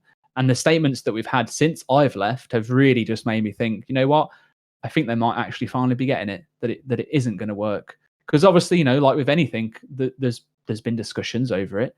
I'd imagine that there's been discussions with it on many different venues or avenues, because it's even if like we know or people know that it's something that shouldn't happen, there might be the potential of seeing a way that it shouldn't happen this way, but it could actually work this way and people are happy with it. And those kind of things are worth exploring. But as I say, I do believe that when they say it's not going to happen, it's not. But if something got like that did pass the poll, then that's always like an avenue that you could go down to say, okay, cool, players are happy with this. What can we do with it? But I don't think they would push it. However, it's good. What the point I'm making is that I like that it's there, that it can prevent things that people that aren't too familiar with the way that old school RuneScape and its community and the way that the game works, it can prevent some of those ideas from actually coming into fruition. When you say done properly in regards to getting new players and so on, what do you mean by that?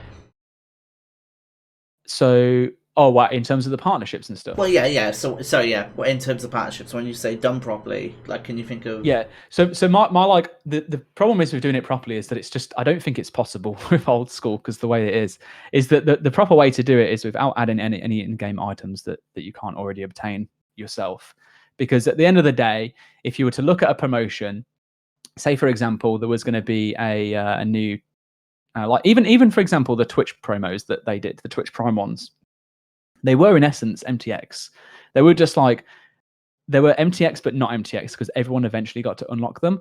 I think those are a really good way of doing things, but they're not really ideal. They are still a little bit like kind of cheap, because at the end of the day you are paying real money to get something in a game before other people, and that is a part of MTX. MTX doesn't necessarily mean buying experience or buying cosmetics. It can also mean early access into things. So done properly would mean that there's a partnership that exists that benefits both parties, but doesn't introduce items that you can't normally obtain in game for a normal player.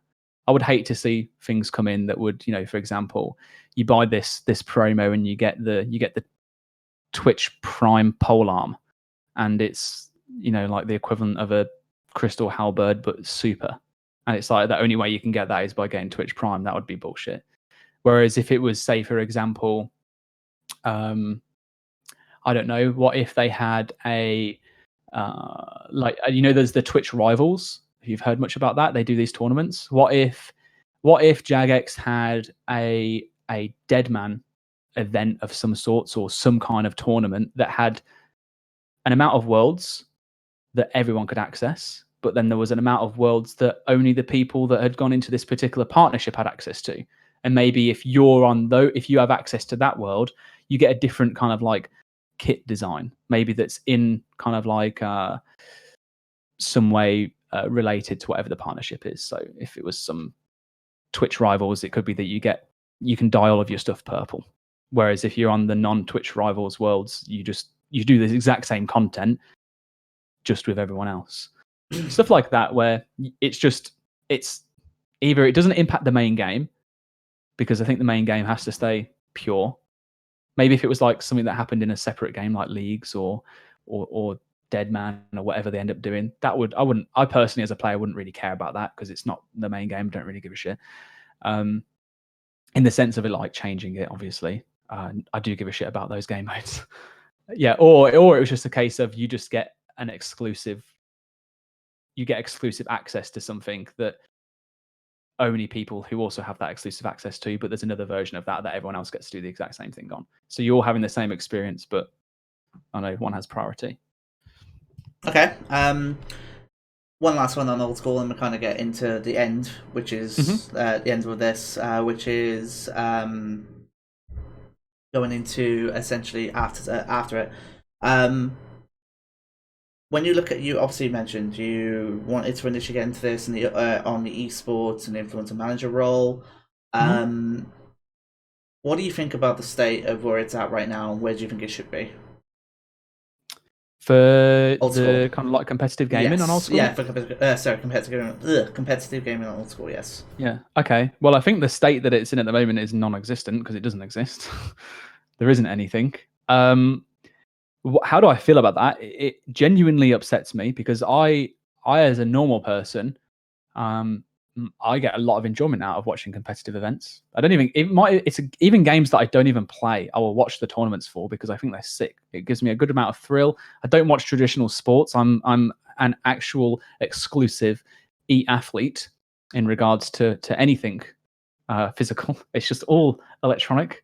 So I really enjoy watching tournaments, and yeah, it really saddens me to see that there's just currently nothing available. When you go back a few years, and there was King of the Skill, there was Deadman.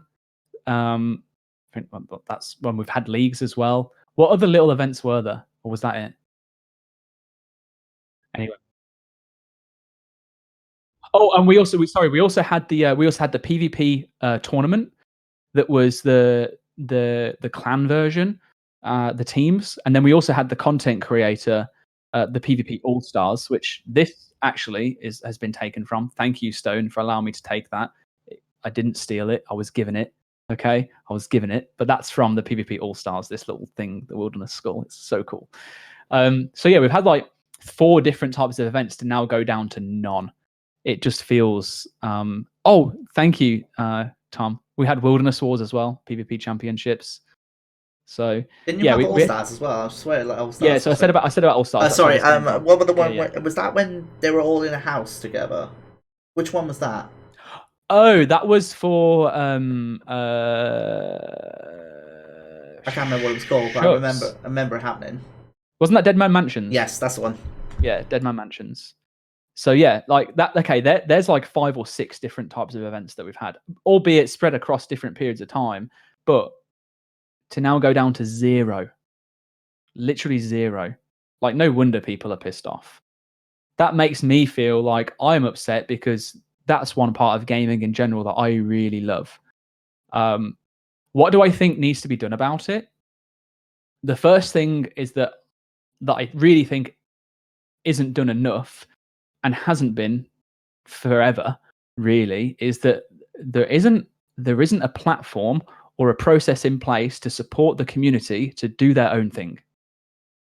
The community can put together their own competitions without Jagex really having to do anything if they are just given the foundations to actually build something upon, whether that be a section of a website, a page, some assurance that they'll get some kind of like reward that they could give out, whether it be cash, membership, or merchandise, just some kind of incentive, some support from staff in terms of like helping organize and make sure that the rules are followed or whatever. You give the players the tools and they'll do the rest. Every other game has it. They all have their own kind of like little niches. Iron Man originally was created by the players because people got bored of regular gameplay. People used to run, and still do now, run their kind of like skilling competitions, weekly ones, monthly ones. There's bossing competitions. It's just that none of it is made official and none of it is shouted about by Jagex to the point where it's worth doing on a bigger scale outside of these little communities. So I personally would love to see in the future that there is a system in place that allows the players to feel empowered to run their own kind of things. Like I remember when I was at Jagex, when I was still streaming at Jagex, I used all of the money that I made from streaming to run a tournament, a PvP tournament, and I used that money as the prize pool. I think I gave away like £450 in total. And that was just the money that I'd made from streaming because I streamed for fun, even though everyone is adamant that I streamed because I wanted to just abuse the fact of the position. I streamed before I joined Jagex. Okay, all right. I never planned to become a streamer either, like following on from Jagex. That just happened. But when I was at Jagex and I was streaming, the money that I did make, I put straight back into this tournament. And it was never on the scale of Dead Man. It was just me and Ian sat in this exact room with a green screen. I was trying to control the camera and the keyboard using the Orb Oculus while he commentated and all of that. But we still pulled like 1,000 viewers peak. We had something like 160 people register for this particular fight, and it ended up being a 5-hour stream.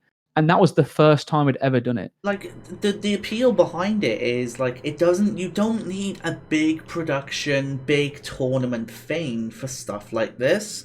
All you need is literally a community approach to it. It can even be external. It doesn't have to be just Jagex. It could literally be a group that the Jagex trust to run a tournament. Give them a bit of backing. Give them a bit of support with like a mention in the news post or a mention on the dev Q&A, and that can do wonders. And just let it play out, and it can do the work for you. Yeah, it's like, say for example, you know for it that 3 or 4 particular clans have agreed to put together a competition, whether it be a bingo event, whether it be a PvP tournament, or anything. One news post. These clans are hosting this event. If you want to register, go to this website. And this website is something that Jagex hosts so that it is completely secure. There's no risk of people having to worry about, oh, I'm going to leak my address or my details, etc., etc., etc. They don't want to have to register with some offsite, whatever it is. Hell, if they want a short term, do it on the forums. Auto hide replies. Job done. Yeah, true. Easy. Yeah, peasy, forums as well. Lemon squeezy. Like literally, it's about as simple as that. So that's what I would love to see. But the reality is that it's like it's probably just not happened because of resource. Is the fact that the team is still relatively small for the amount of things that they end up doing and the amount of players that they service, and they've now essentially gone down to, I think it's going to be in total 2 CMs, Sween and Acorn, with Gambit. That's all that's left now. Yes. Yeah. So that's also going to now add like a little bit of a delay in trying to get these things sorted until they sort out a replacement for Gambit too. But that would be like number one ideal, is empower the community to power themselves. The second one would be that I do really think that there was value in the exposure that Deadman brought. I don't know whether Deadman is the right thing to bring back on that kind of scale. I would love to see Deadman to just let it go and be ran how it was before, but just don't give it the emphasis or worry about it as much as it was focused on as a new kind of like, as a way to bring in players. Like, let the players play Deadman, have like 1 or 2 worlds that are active for 1 month, close it down, add another world up a month later, let them do the tournament, no prizes, it's just all about ego. People will still play it. Yeah, there might only be 100 or 200 people or however many logged into the world at any one time. But goddamn, there are still people that log into World 345 on a daily basis. That world, yeah, it's very quiet, but there are still 40 or so people that play on that consistently, which translates into probably around about 2,000, maybe even more players every month. You don't even have to have a real world currency. You could have bonds and people would do it. Membership, people will do it. That's nothing to Jagex. Like, exactly. Like they I say, can do that themselves. Bond, merchandise, membership. Yeah. It's yeah, man, I don't know. Like, there was the only one regret. I wish I did more at Jagex with more competitive stuff, because one of the last things I did was the Clan Cup for RuneScape, and it was just on a new piece of content. It was really fun to do, and like I missed that opportunity at Jagex to do competitive stuff, and I kind of wish I did more of it. But you know, when I look back on it now, it would have been good fun to do it. But you know, I do hope. I hope something comes out of it, because obviously it's very quiet right now. But yeah, you know, one thing that I want to say is that I've been thinking about is I also think there should be a replacement for Deadman. By the way, there should be this new big thing for exposure, whether it be a new version of Deadman or something entirely different. I do really think that's got value, because look at what happened when we were on Twitch, always in like the top 10, and that's an amazing feat to have with the kind of games that are around nowadays. But I think one of the things that people need to realize as players, and maybe I'm wrong, this is just my opinion, is that I think people need to have a little bit more patience with Jagex and the old school team in regards to doing this kind of thing, because it's so new for old school RuneScape. It's a game that isn't really built to be competitive. It's very RNG based. There are a lot of things that just aren't interesting to watch, but are interesting to know the results of. So it's very difficult, I imagine, for people to actually come up with ideas and solutions and all this kind of stuff. But when the point I'm trying to make is that if they do try something new, don't turn around and call them arseholes because something doesn't go quite the way you wanted it to, because that's just going to happen. That's the beauty of production in terms of like events. I remember there were so many times people would go on and on about things that happened at Deadman. It's like, yeah, it shouldn't happen, but it did. We did our best. Really sorry. Tried to keep things going as nice and smoothly as possible, but that's just the beauty of live production. Okay. And aside from that, bringing things together, I think that level of patience is needed because it is very experimental. I agree, but I also want to counterpoint that by saying patience will come if the communication comes with it. Yeah, you're right with that.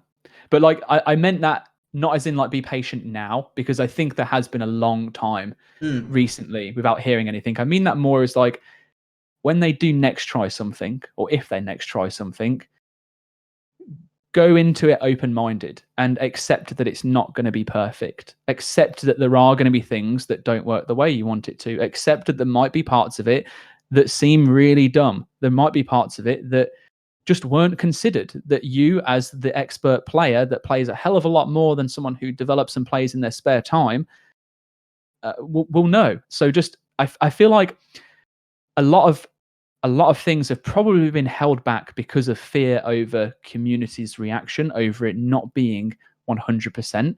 And I think the beauty of doing events and competitions is that they're not always perfect. They are what you make them. But if you as the community make them into a shit experience, then you're probably not going to get as many more of them because they don't want to deliver something that you're always going to be angry about. So maybe keep that in mind as well. I think it is. I just personally think if I was on the receiving end of it, I'd be like, well, damn, I can't do that again because I'm going to get my face ripped off. Gotcha. Okay. Let's go in towards a kind of a summary of time after Sure. Jagex. So, I guess two bits to kind of wrap up on my end. Why full time streaming after Jagex? Yep. And then you kind of alluded to earlier. Why then did you stop doing it? And then go back to a job? And I think that can kind of wrap it up because to me, that's kind of those sections in their own right. Whereas obviously old school is very split into bits. Whereas these are kind of cut and dry, if that makes sense. Yeah, that's good to me. I'll try and make these ones short and sweet because it kind of is really. But then again, I always talk a load, so get yourselves a cuppa and snuggle up because it's going to be another. No, it's not. It'll be fine. Okay, so in terms of streaming, really simple. Obviously, before I joined Jagex, I was in a bad place. I wanted to join somewhere that I would love.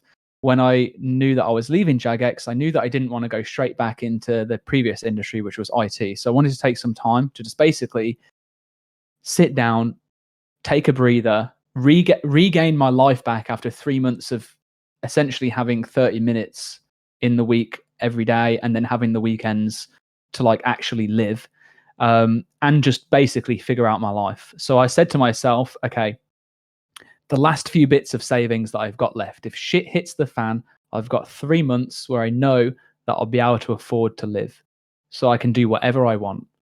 So I was obviously streaming whilst I was at Jagex. I had no real intentions of stopping streaming.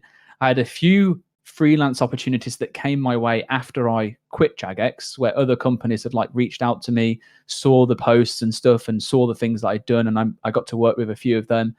But I can't discuss them. They were very small scale. I was hoping more would come of it, but it didn't. So yeah, I was streaming before leading up to me leaving. And then obviously the thing that was happening was Cabos Lowlands was due to release mid-January. And I'd set myself a goal just before I left that I was going to hit the Slayer level requirement to kill the new boss that was coming out with that. And I was pretty far away from it. It was a pretty ridiculous goal. But from the amount of hours that I'd worked at Jagex in the old school team and the amount of time that I didn't take off, I'd accrued enough holiday to take a full month off. And I had to, else I was going to lose it. So the 14th of December, my last day at Jagex, was also just so it happens going to be the last day that I was going to be working of that year until the end of January, because I'd booked all that off as holiday and I planned to stream myself getting Slayer to level 95 just before that boss hit. So that was already that plan was already in motion before it even I'd considered leaving, but I already knew that was going to happen. So when I left, well, obviously, what am I going to do? I'm going to carry on doing what I said I was going to do in the first place. So I did the stream, did the full month of streaming full time. And in all honesty, I kind of like, there were a few times where I thought, oh, wow, this is going really well. Maybe I could be a streamer. But in the reality, I never wanted to be a full-time streamer. And if you can ask any of the people that I've spoken to at the different events when I was streaming and when it was going really well just before I left, Deadmans especially, I told them all because they were like, oh, you're going to leave Jagex and be a full-time streamer. You're probably earning more than you are at Jagex. And I was like, I don't care. I just do it because I enjoy it. And that is the truth. I never had this big plan of becoming a streamer, so to speak. So I did my stream. That 1 month happened. And then I've obviously got 2 months. I still haven't managed to find anything in terms of what I want to move into. So I say, okay, fair enough. I earned enough off the last month of streaming to not have to worry about the 3 months of saving I've got. I can do another month.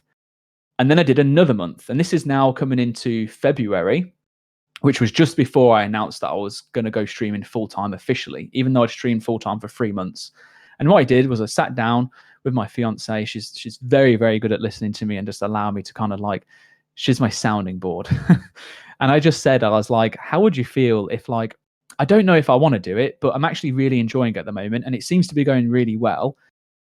What if I just play it month by month, streaming full time? And if it gets to the point where I'm actually no longer making enough money for it to be worthwhile, I'll go and get another job.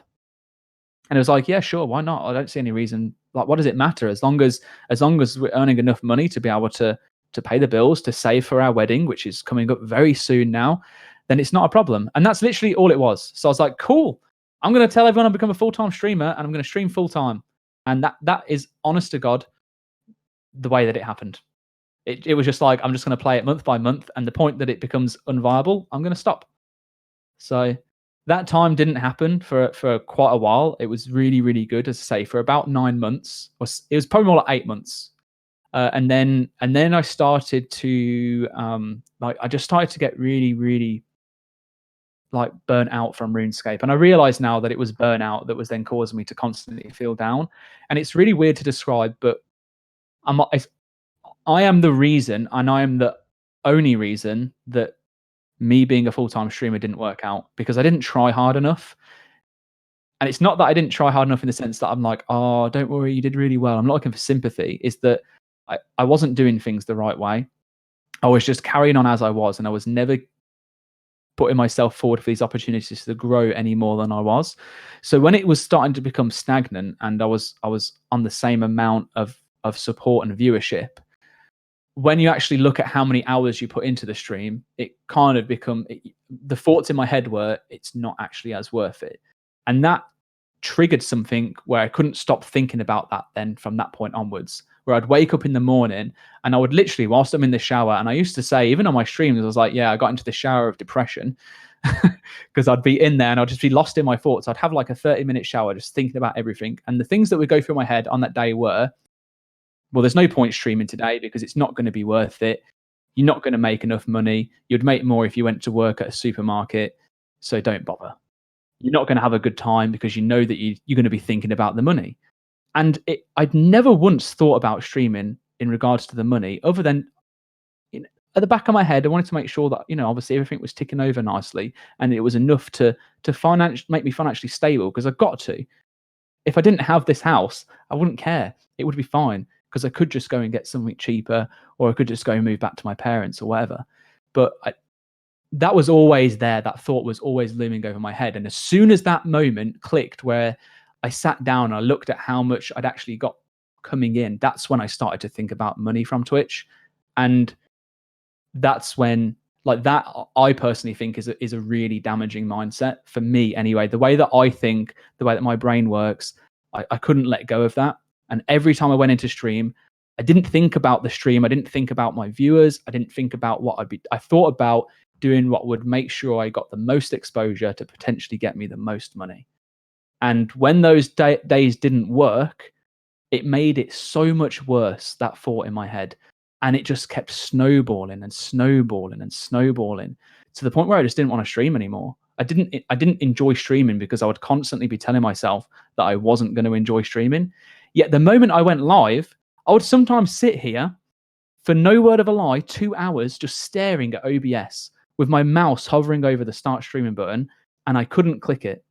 And I don't know why, because as soon as those times that I did tell myself, just click it, sometimes I would close my eyes and just pretend that I had a twitch, so that I would just by chance click it, and I'll check every now and then, and it would say that I was live, and I would leave it. And as soon as the stream came on, it was fine. I would forget about all those thoughts. I would forget about trying to make sure that I'm doing the best thing for exposure and all that kind of stuff. I'd be in the stream and I'll be doing my normal thing, because I do really care about my community and I do care about the people that have supported me. And when I was in that moment live, those thoughts were there. But as soon as I came out of it, they disappeared, and it was thinking about all the other things again.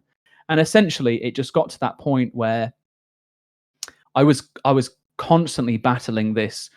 You're not going to enjoy it. It's not worth your time, but you still have to do it. But you're not going to do it because you're not going to enjoy it, and you're going to feel shit afterwards, so that I wouldn't stream. And obviously, the one thing that you have to do as a streamer to make sure that you're making consistent money is to stay consistent, because you can't expect people to support you if you just randomly disappear for a few days. People still will, but like, the way I look at it is, if you were watching a show on Netflix and the only reason you paid for Netflix was for this one particular TV show, and then suddenly for a month it just was no longer showed, why would you pay for Netflix? You only bought it for that show, so you'd stop paying for Netflix. They bring that show back, you carry on paying for Netflix.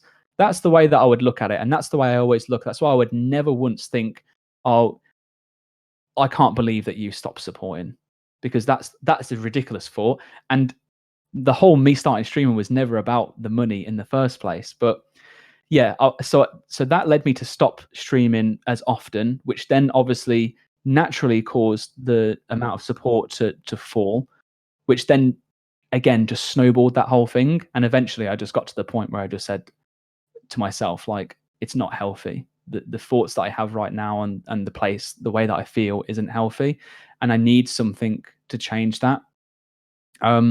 One of the things that I think led me to being the way I am, in the sense of never really going out there to try and increase my potential earnings, is that Twitch as a concept is really alien to me. All of my life, like I mentioned before, as soon as I was old enough to earn, I went and got a job, and I've worked every day possible. The idea of depending on other people, it has never been something that has been like it's just never been there. I've always looked out for myself. Obviously, my parents have when I was younger, but my parents weren't rich. They were very much of the sense of, if you want something, you work for it. And that's why at the age of 16, as soon as I hit 16, my parents stopped giving me an allowance, and all of the kind of like non-essentials I'd buy myself. So my clothes, shoes, like hair products, stuff like that. If I wanted to go out, that was all paid for by myself. I used to at the time think that there were massive dicks for doing that, but actually now I'm older, I look back and I really respect my parents for doing that, because it's really gave me a new sense of like Oh, it teaches you how to be sensible with appreciation. money as well, Yeah, right? exactly. I And have that's the way I see a it. whole level of this appreciation for money, but also about respecting the things that I buy, and not like, the first pair of shoes that I bought myself, that I spent £60 on a pair of trainers. I'd worked a weekend to be able to afford them. Like, believe me, they did not get scuffed for like 3 months. Whereas if someone had just gave me them, like, I wouldn't have cared as much. So like, that was always the way that I was. So this whole idea of like depending on other people, and essentially like relying on donations and handouts was so alien that even now, like, that's why if you ever see one of my streams, you'll just see how awkward I look when someone resubs or donates or does something like that, because it does feel awkward to me. I've learned to kind of accept. I've learned to live with it, but not really accept it. I accept it because I have to, because it's going to happen. But it still doesn't feel right, and that was probably one of the reasons why I never really tried to keep pushing it. But yeah, so that was one part. The other part, obviously, as I said, was the whole snowball effect. And then I get married in like 2.5 months. So yeah, and the amount that I was earning was enough to pay my bills, but wasn't enough for me to continue saving. And I want to make sure that the wedding's as good as it could be. So I just said to myself, okay, it's not working. I know why it's not working. I know that I can't fix it in a good enough time ready for the wedding. So it's time to kind of like suck it up, grow some balls, be an adult for a little while, do something that's going to be more consistent, and then see where that takes me. And that's the position I'm in now. I kind of just said, cool, all right, fair enough. I'm going to go back into an industry that I didn't want to go back into it. I would rather have I don't work for a gaming company now. I work for an IT company, managed service provider. I'm technically a telephony engineer of sorts. So I work with phone systems, a lot of call centers, contact centers, stuff like that. And it's all about like improving their efficiencies and changing things and all that kind of shit. It's super interesting to some degree, and also really not in another. But I actually enjoy it a lot more than I thought I would, which is good. But Good. I never really wanted to get back into it. It's what I know.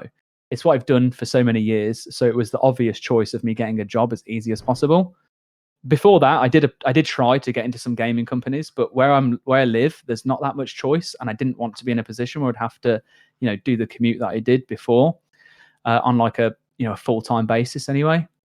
So yeah, the times that I did manage to get someone to actually look at my CV, I was either too qualified for a junior kind of like community manager role, and I was underqualified for an actual community manager role because I'd only done it for 12 months. And I don't think, unless someone really knew old school RuneScape, I don't think they would have known like what lengths I actually went to. Because without making my head even bigger than it is, I do feel like I did somewhat of a good job, and that's mostly because I literally dedicated everything that I could to doing that, and I enjoyed it and I loved it. And Look at chat. God, Tom. Yo, Tom, let me work remotely, and I'll see what happens. Oh, setting a Ben with a potential job on the go. There you go. The thing is, I actually really like the job that I have now, and I'm doing really well, and I have a really good team. And I mentioned the other day, I had like, it felt nice because I had it's a really difficult customer that the company has been dealing with for a long time that have always complained, and it was the first time in many months that they sent in like a message to their kind of like service delivery manager of sorts, basically someone that looks, it's like their community manager. And they sent in an email saying like they just wanted to thank us for doing such a good job for one of their recent deployments, and specifically named me, and that felt great. So yeah, it is what it is. Like if someone turned around to me and like offered me the most perfect job back in the gaming industry, I don't think I could say no because my heart is there. But the reality is I had to take something that would just still pay my bills, that I could do and that I could get quickly because, well, you know, I quit streaming full time December and started in January. So I mean, I don't want more to say really. Like it's been a stream where like I haven't really needed to say much, and that's fine because more than anything, you're sorry. honest. No, that's not a bad thing. The genuine honesty is unbelievable. Like, That's how I am. no, I mean, it's amazing. Like, like you sacrificed a wedding, your wedding, got put in push back a year to take a job that you knew you were going to do these massive commutes, you were going to lose money, you were going to, any income you were getting from that job was basically not going to be profitable, but you still did it because of your passion, and that's Yeah, I love it, dude. incredible. That's fucking incredible to me. Like, like honestly, It's astonishing. I don't know. Like to me, like if there was ever a summary of someone who is dedicated to what they want to do in themselves, then this is it for me. Like, and I'll be honest with you, like I'm inspired as fuck right now, big time. Like just from this stuff, it's insane to me that hey, you know what? You deserve all the fucking success coming your way, whatever that may be. Like, you're going to be a married man in 2.5 months. You're going to Yeah, smash it's it. And terrifying. it's not terrible. I promise you. Take it from someone who's been married. In fact, in 2.5 months, I celebrate 2 years of being married. So yeah, Hey, how about that? congrats. Like take it from me. Like, it doesn't change. If you want to be honest with you, it really doesn't. Yeah, Like, it's more just like the fact that it's just happening. It's just like the me and my whole. wife, we got married, and then we were like, "Is it meant to feel different?" No, it doesn't, because if it's meant to be, it's meant to be.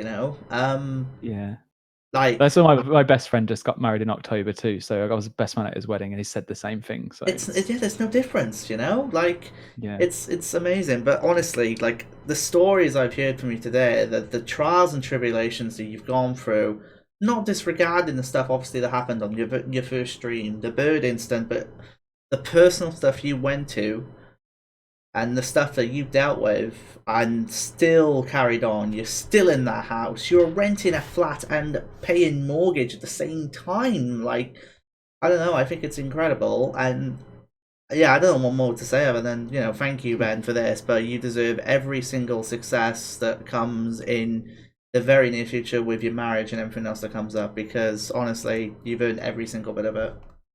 well, thank you, my dude. I appreciate that. I think that, I mean, the only thing that I can say about just getting like super emotional now, because you've literally just like gassed me up massively,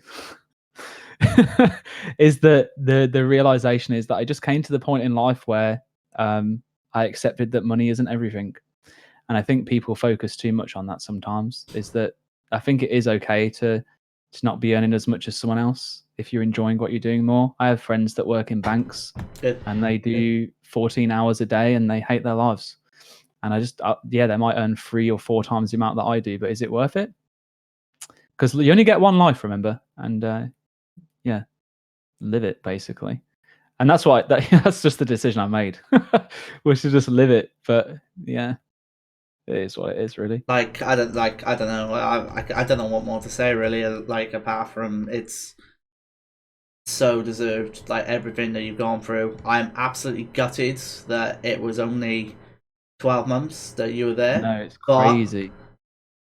I mean, look at the situation you had, right? You kind of had no choice. There's no other way of going about it, really. Yeah, it was a shame, but it was It was like the worst part about the whole thing was actually the reception of me leaving. I did not expect that at all. Why? Because it's like, I guess I think you get a feeling sometimes that you're doing something right. Okay. And I knew I wasn't doing the wrong thing because I was being constantly, told that I was doing the right thing and praised. Another thing Jagex are very good at is providing feedback when you do something well. Even if you don't do something well, if you do something bad, it's always about how you could have done it better. But when you are doing things well, like they make sure you're aware of it, and that's massively appreciated too. But it doesn't ever really, like, someone could say that you're doing a good job and you'd be like, oh, thank you. And yeah, like I'm like, and you just can't like brush it off. It just I'm accepted. just, Like, anytime someone's like, "Good job," I'm like, "Yeah, okay." I kind of guard up and block myself. Yeah, it feels weird, isn't it? It's like, it's weird to feel like that way, so you kind of just like dismiss it. But there's times where you just can't. And one of those times was just a minute ago when you were talking. I'm just going to turn off my cam and just cry in the corner. And the other time was just like the way that people reacted when I told them on the street that I was leaving, and then the whole Reddit posts and the Twitter posts and the pictures. It just, I was at Deadman at the time, and I swear to God, I nearly cried right in front of everyone right there. And then I had to go away for like 15 minutes, just sit in my room and just think about everything that was happening. It was just so overwhelming. Oh man, I mean, yeah. I managed to hold it together on my leaving stream, but they didn't turn the mics off immediately, and well, the bawling happened seconds after that. I saw you were so intertwined. It was like you were community management. You were it. You are it. For RuneScape, yeah. Like, RuneScape for me was, and I still play the game. I have a massive passion for the game. I enjoy it, but for me, it was like, it was like I got to RuneScape is essentially what kept me in the games industry, because I was essentially made redundant from the block and load instant back in 2016. Oh, sorry, late 2015. Tom took me on after I went through an interview process with, I think it was ironically 7 people. So yeah, you got them all to arrive at least. And I then joined, and there were things like that, like inspired, like I say inspired me or motivated me or like angered me and so on. But it was stuff like you won't be able to keep this up, and then I was just like, okay, fine, okay, sure. Yeah, I'll take that challenge. Like, I love stuff like that. But honestly, like, your story is insane, and that, like, to me, inspiring as fuck. And I absolutely mean that, like, genuinely hand on heart. Like, that is to me incredible. And hats off to your soon-to-be wife as well for sticking with you in everything as well, because she's an angel, like, man. literally your rock, right? That's yeah. So yeah, I get it. Let's put it that way. I get it 100%. So right, yeah. Before we both end up getting, I'm going to keep going. I'm going to get ready to end it. No. Wait. Are there any questions that I can like quick fire out that got asked that I can just answer? The people that asked. I saw a few on Twitter, and I'll be quick. Yeah, that's fine. I'm not going to give you explanations. I'll just quick fire them out. How the plant says Maz. The bush plant that you gave me, Maz, died. I'm sorry. The one with the one that's got like purpley leaves, that died. But the rest of them are doing really well. The sage especially, that went pretty bad for a while, like late last year. Like just gone. But I repotted it and put it into I say repotted it. I planted it just directly into the little vegetable patch that I've got, and it's completely blossomed. And same with the thyme.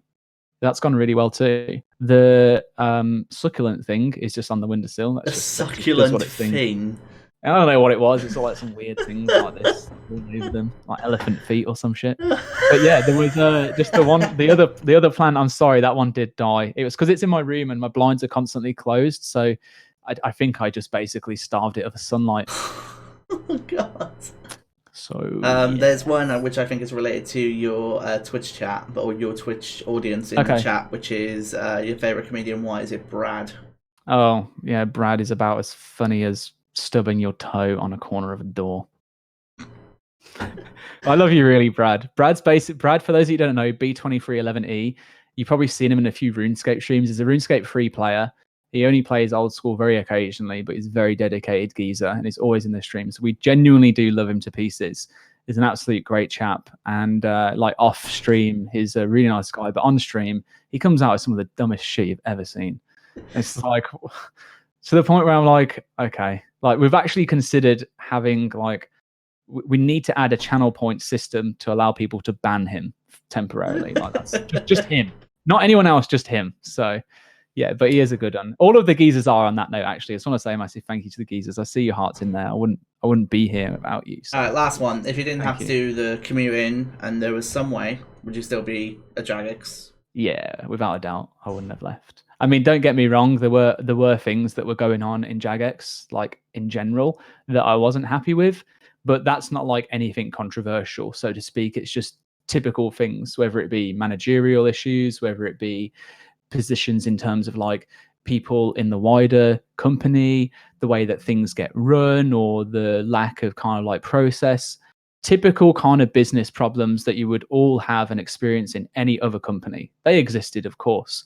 They might have some way contributed to me making the decision to say, I'm going to go at this point. But the main reason was what I said. And if I didn't have to do that commute, if Jagex was where I am now, or if something was changed so that it was more favorable to be more remote, then I don't think I would have ever have left. I would have carried on. Cool. So. All right, I think nothing more. I think we can end it on that. I think that's a nice way of ending it, really. Cool.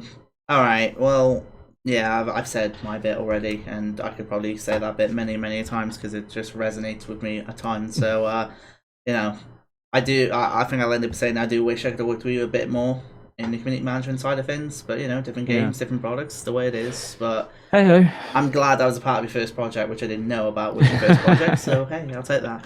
But it was a pleasure to work alongside you as well, and to see how you manage stuff with RuneScape, especially doing it on your own for so long. That's hats off to you on that. It was a fun 6 months. I enjoyed that. You joined at the time that 2 RuneScape community managers left to do other jobs in Jagex. So yeah, I was on my own for 6 months. It was good fun. I enjoyed that. Hey.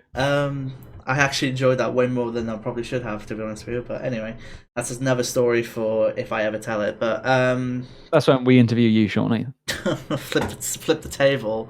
Yep. Oh dear. Alrighty. So yeah, it's been a blast. So thank you, Ben. And it's been 3 hours and thank you so 3 much. hours and 21 minutes. Of oh my god. Basically, you talking for 99% of it. So yeah, sorry everyone. No, I think Dave loved it, mate. So thank you. Where the cat is? Yeah, hold up. Actually. Oh god. Okay, we're ending it with this. Ben's. I don't know where they are. Oh wait, yeah, I do. Hold on.